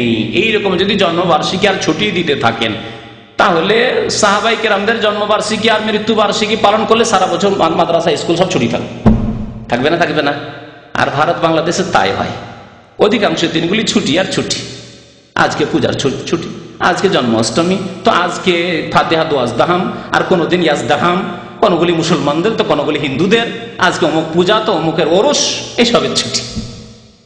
সৌদি আরবে আলহামদুলিল্লাহ কোনো ছুটি নেই, ঈদ উল ফিতর, ঈদ উল আজহা, বাস ছুটি, আর কোনো ছুটি নেই। আর যদি গরমে ছুটি দিতে হয় সেটা বাধ্যই ছুটি দিতে হচ্ছে। আর ধর্মীয় ছুটি বলে ইসলামে কোনো ছুটি নেই। এইরকমই কর্মের বিদাত হচ্ছে শবে বরাতের বিদাত, শবে বরাতের বিদাত, শবে মেরাজের বিদাত। এইরকমই কর্মের বিদাত হচ্ছে মৃত্যুবার্ষিকী পালন করা, বিশেষ করে পীরদের মৃত্যুবার্ষিকী কি বলে জানেন? কে বলতে পারেন? ওরস। ওরস মানে হলো বিবাহ, আর পীরের মৃত্যু দিবস। আবার পীরের মৃত্যু দিবসকে ওরস কেন বলা হইল? রহস্য, এ ধর্মীয় রহস্য, বিদাতি ধর্মীয় রহস্য। আরবিতে ওয়াফাত বলা হয়, না হয় মত বলা হয়, তাহলে বলতেন যে মৃত্যু দিবস, মৃত্যুবার্ষিকী, এসব বলতেন। কিন্তু একে বলা হইল ওরস। কেন ওরস বলা হইল? ওরস মানে বিবাহ শাদী। বিবাহ শাদী হলে কি হয়? আজকে বিবাহ শাদী হয়েছে, তাহলে রাত্রে কি হবে? যুবক যুবতীর, ওই যে স্বামী স্ত্রীর নতুন যে বর আর কনে, এদের কি হবে? বাসর হবে, বাসর রাত। হ্যাঁ, পীরে কিবলারা যখন মারা যায় তখন আউযুবিল্লাহ, আল্লাহ সম্পর্কে তাদের বেয়াদবি, গোস্তাখি, বেয়াদবদেরকে আল্লাহ মাফ করবেন না। তারা মনে করে যে আল্লাহর সাথে তাদের বাসর হয়, সাক্ষাৎ, আউযুবিল্লাহ। সুতরাং একে তুলনা করা হয়েছে বিবাহ, মানুষের বিবাহ শাদী, যুবক যুবতীর বিবাহ শাদীর পরে মিলনের রাত, আর ওই সাদের রাতের সাথে তুলনা করা হয়েছে মৃত্যু দিবসকে পীরদের, ওরসের দিন তাদের, মানে বিবাহের দিন। ইয়ামুল ওরস আরবিতে আরবরা আরিস বলে বরকে, আর আরুস বলে কন্যাকে। জি, আর এতে থেকে নিয়েছে পীরেরা ওরস। ওরস, আচ্ছা, মৃত্যু দিবস একবার হয়েছে বছর, তাই না? ওই 3টি বছরে একবার আসবে। যদি হয়, ইসলামে তো নেই, তাহলে একদিন হওয়া দরকার। কিন্তু একদিনের ব্যবসা করে তাদের পেট ভর্তি হয় না, তাই একাধিকবার মাজারে কি লাগে? ওরস লাগে। শাহজালালের জীবনের একটা চটি কিতাব আমার কাছে আসলে এক ভাই নিয়ে পড়তে লাগলাম, কারণ বিদ্যার্থী কিতাব আমাদেরকে পড়তে হয়, তাদের সম্পর্কে বললে পড়ে শুনেই বলতে হয়। হ্যাঁ, অনুমান ভিত্তিক কোনো কথাবার্তা বলি না, আল্লাহ নিষেধ করেছেন, ওয়ালা তাকফু মা লাইসা লাকা বিহি ইলম, যে সম্পর্কে তোমার সম্যক জ্ঞান নেই সেই সম্পর্কে জবান খুলিয়ে না। আল্লাহু আলাম, বলো আমি জানি না। শাহজালাল সম্পর্কে দেখি জেনে, শাহজালাল সম্পর্কে লিখতে বলছে, শাহজালাল বাবার মাজারে বছরে 3বার ওরস লাগে। মৃত্যু হয়েছে বছরের একটি দিন, ঠিক না? আর 3বার ওরস লাগে, কারণ ওরস লাগলেই ভক্তরা আসবে, আর ভক্তরা আসলে কিছু নজর নিয়াজ, টাকা পয়সা নিয়ে আসবে, উপর ঢকুন নিয়ে আসবে, তাহলেই তো আয় উপার্জন হবে। তাই বছরের 3বার ওরস লাগে। আর এর ওপর চিন্তা করে নেন যে পীরদের কি অবস্থা, আর ওই মাজারগুলির কি অবস্থা, আর কি ব্যবসা চলছে। এরকম বহু বিদাত রয়েছে, আকীদার ক্ষেত্রে, কথার ক্ষেত্রে, আমলের ক্ষেত্রে বিদাত ছড়িয়ে রয়েছে ভারত উপদেশ, ভারত মহাদেশ, ভারত, বাংলাদেশ, পাকিস্তানে। আল্লাহ যেন আমাদেরকে বুঝার তৌফিক দান করেন এবং আমাদেরকে আমলের যেন তৌফিক দান করেন। আল্লাহ আমাদেরকে শিরক থেকে, বিদাত থেকে, কুসংস্কার থেকে, অনইসলামিক কাজ থেকে বেঁচে থাকার যেন তৌফিক দান করেন।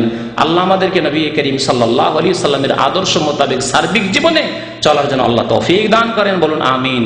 আল্লাহ আমাদেরকে নবী করিম সাল্লাল্লাহু আলাইহি ওয়াসাল্লামকে অন্তর থেকে ভালোবাসার জন্য তৌফিক দান করেন, নবী করিম সাল্লাল্লাহু আলাইহি ওয়াসাল্লামের যথাযোগ্য হক আদায় করার জন্য তৌফিক দান করেন, নবী করিম সাল্লাল্লাহু আলাইহি ওয়াসাল্লাম এবং সাহাবায়ে কেরাম খোলাফায়ে রাশিদিনের পথে আমাদেরকে চলার জন্য আল্লাহ তৌফিক দান করেন, তাদের আমাদেরকে শাফাআত যেন দান করেন, নবী করিম সাল্লাল্লাহু আলাইহি ওয়াসাল্লামের আমাদের শাফাআত যেন দান করেন, নবী করিম সাল্লাল্লাহু আলাইহি ওয়াসাল্লাম হাউজে কাউসার থেকে আমাদেরকে যেন পানি পান করার তৌফিক আল্লাহ দান করেন, সুযোগ দান করেন।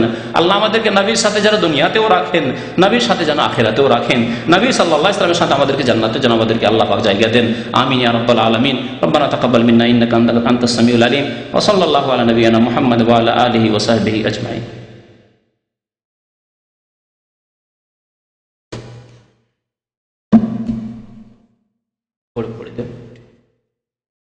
আমাদের দেশে নিয়ম আছে, একজন ইমাম সাহেব কোরআনের খতম, তাই না? কোরআনের খতম আবার দুয়ার জিকিরের খতম হয়, সব রকম খতম হয়। দেখেন, কোরআন খতম করা, নিজে যদি খতম করেন এটি হচ্ছে ইবাদত। কোরআন তেলাওয়াত ইবাদত, এক একটি অক্ষরে 10 নেকি করে রয়েছে। কিন্তু কোরআন খতম করার জন্য কিছু লোকে ভাড়া করে নিয়ে আসবেন, সে পয়সা দিয়ে হোক, আর ভালো খাবার খাওয়াবেন এই আশায় তারা আসছে। কারণ গরিব মানুষ, অধিকাংশ এরা গরিব মানুষ, আর ওই ভালো খাবারগুলিও বড় লোকদের বাড়িতে পাওয়া যায়। আর বড় লোকরা তো নিজের ছেলে মেয়েদেরকে কোরআন শেখাবে না, এই সুযোগে তারা কিছু ভালো খাবার মুরগা মুসাল্লাম খেতে পায়। তো এই আশায় তারা আসছেন, না হইলে আসতো না। আপনার বাড়িতে ভালো খাবার দিয়েন না, শুধু একদিন ফ্রি পড়িয়ে দিন, একদিন বাস। এক মাদ্রাসার এক জায়গার এক গ্রামের হুজুর হাফেজদেরকে একদিন সারাদিন কোরআন খতম করিয়ে নেন, একটি পয়সাও দিয়েন না, আর একবার খেতেও দিয়েন না। জাযাকাল্লাহু খায়রান, আল্লাহ যেন আপনাকে নেকি দান করেন। আর তারপরে কোন একদিন ডেকে দেখিয়েন, আসবে? কখনো আসবে না। এটি পেটের ব্যবসা নয়, পেটের ব্যবসা। আল্লাহ বলেছেন ওয়ালা তাশতারু বিআয়াতি সামানান কালিলা, আমার আয়াত অল্প মূল্যের বিনিময়ে বিক্রয় করিও না। আমার আয়াতকে, কোরআনে কারীমকে অল্প পয়সার বিনিময়ে বিক্রি করিও না। অর্থাৎ দুনিয়ায় তুই ভালো খেতে পাবে আর কয়টা টাকা পাবে, সেই জন্য কোরআন তেলাওয়াত করতে যাবে বাড়ি বাড়ি, এসব কাজ করিও না, আল্লাহ হারাম করেছে। কোরআন তেলাওয়াত ইবাদত, যেমন নামাজ পড়া, এটা কি আপনি মেনে নিতে পারছেন? কোরআনেরটা যেহেতু এই বিদআত চালু আছে সেজন্য হয়তো মেনে নিচ্ছেন। আপনি কি মেনে নিতে পারছেন যে একজন হুজুরকে ডাকবো আর আমার বাড়িতে সারাদিন সে নামাজ পড়বে, নফল পড়বে, সকাল থেকে নিয়ে বলে হুজুর আপনি 100 রাকাত আমার বাড়ি নফল পড়ে দেন, বরকত হবে? আপনি হুজুর মানুষ, আল্লাহওয়ালা মানুষ, আপনি আমার বাড়ি নফল পড়ে দেন, আপনাকে 200 রিয়াল 500 রিয়াল দেব। মেনে নিতে পারবেন? মানবেন না, কারণ এটি অচেনা বিদআত, আপনি চেনেন না। আর যে বিদআতটির সাথে পরিচিতি আপনার হয়ে গেছে, খতম, অসুবিধা নেই, কারণ আমাদের দেশে হুজুররা করছে। দুটি বেদাত একই কথা, কোরআন তেলাওয়াত তো ইবাদত, নামাজ পড়া ইবাদত, নফল। এবার নামাজ পড়াটিকে মেনে নিলেন না আপনি, আর ওটা কি করে মেনে নিচ্ছেন আপনি? বিদআত খবরদার করবেন না। নিজেরাই কোরআন পড়বেন, বাড়িতে বরকতের জন্য নিজেরা কোরআন পড়বেন, আর যে সময় পড়তে পারছেন না শুনবেন কোরআন, ক্যাসেট লাগিয়ে দেন আর কোরআন শোনেন না। যে সময়গুলিতে কাজকর্ম করছেন, আপনার পরিবার কাজকর্ম করছে, শোনেন, কোরআন শুনতে থাকেন। ফ্রি আছেন, কথা বলছেন না, হ্যাঁ কথা বললে কোরআন বন্ধ করে দেন, কারণ আল্লাহর কথা চলবে আর আপনি কোরআন চালু রাখবেন, তা চলবে না, সেটি আলাদা কথা।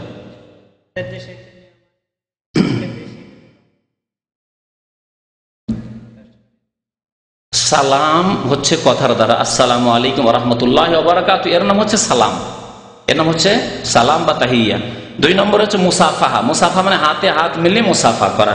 3 নম্বরের সুন্নত হচ্ছে মুআনাকা, মানে কাঁধে কাঁধ মিলানো, কোলাকুলি করা, কোলাকুলি করা, একে বলা হয়েছে মুআনাকা, অনক থেকে কাঁধে কাঁধ মিলানো। আর 4 নম্বরে এমন কিছু নেই যে পায়ে হাত দিয়ে চুমো দেওয়া, জি, কদম বুশি করা, বুশি মানে চুমা আর কদম মানে পা, তো পায়ে চুমো দেওয়া বা পায়ের ধুলো নেওয়া, হিন্দুরা বলে পায়ে ধুলো নেওয়া, বা হিন্দুদের দেখা দেখি মুসলমানও বলতে পারে, এগুলি হিন্দুদের থেকে এসেছে, হিন্দুদের থেকে এসেছে কদম বসি বা পায়ের ধুলো নেওয়া। আল্লাহর রাস্তে হিন্দুদের সংস্কৃতি সভ্যতা ছাড়েন আর মুসলমান হন। ভারত উপমহাদেশে অধিকাংশ মুসলমানরা কলেমা পড়েছে, তাদের সংশোধন হয়নি, সেই জন্য দুর্গা ছাড়লেও দরগা তারা ছাড়েনি, দুর্গা ছেড়ে দরগায় গিয়ে পৌঁছে গেছে। আল্লাহ যেন আমাদের হিদায়াত দান করেন।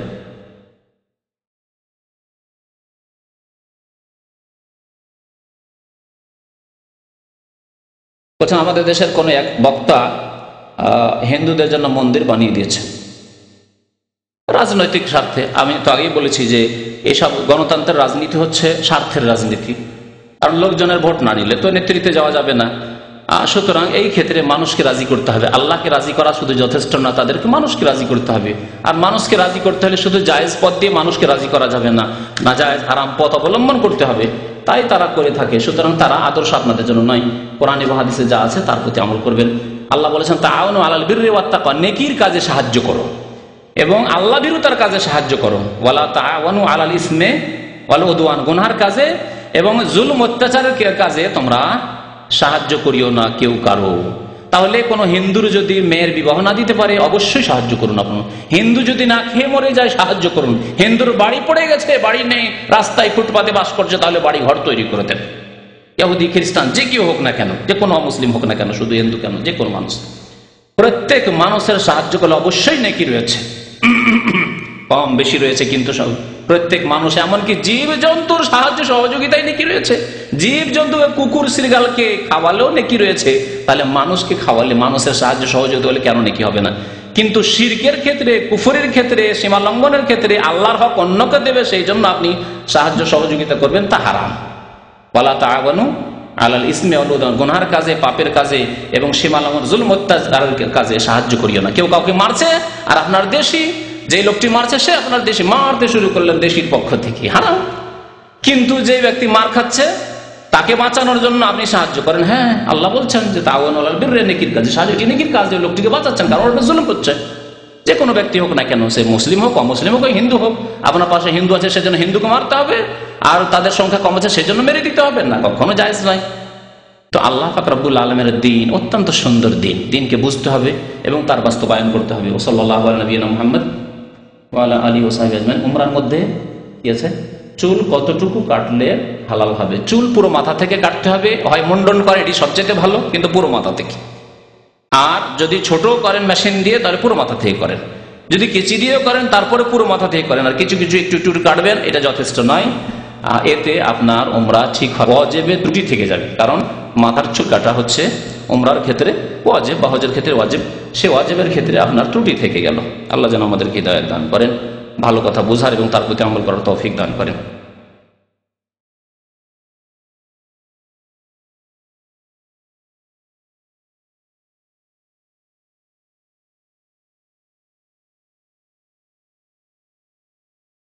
قال رسول الله صلى الله عليه وسلم: لأن يهدي الله بك رجلا واحدا خير لك من حمر النعم.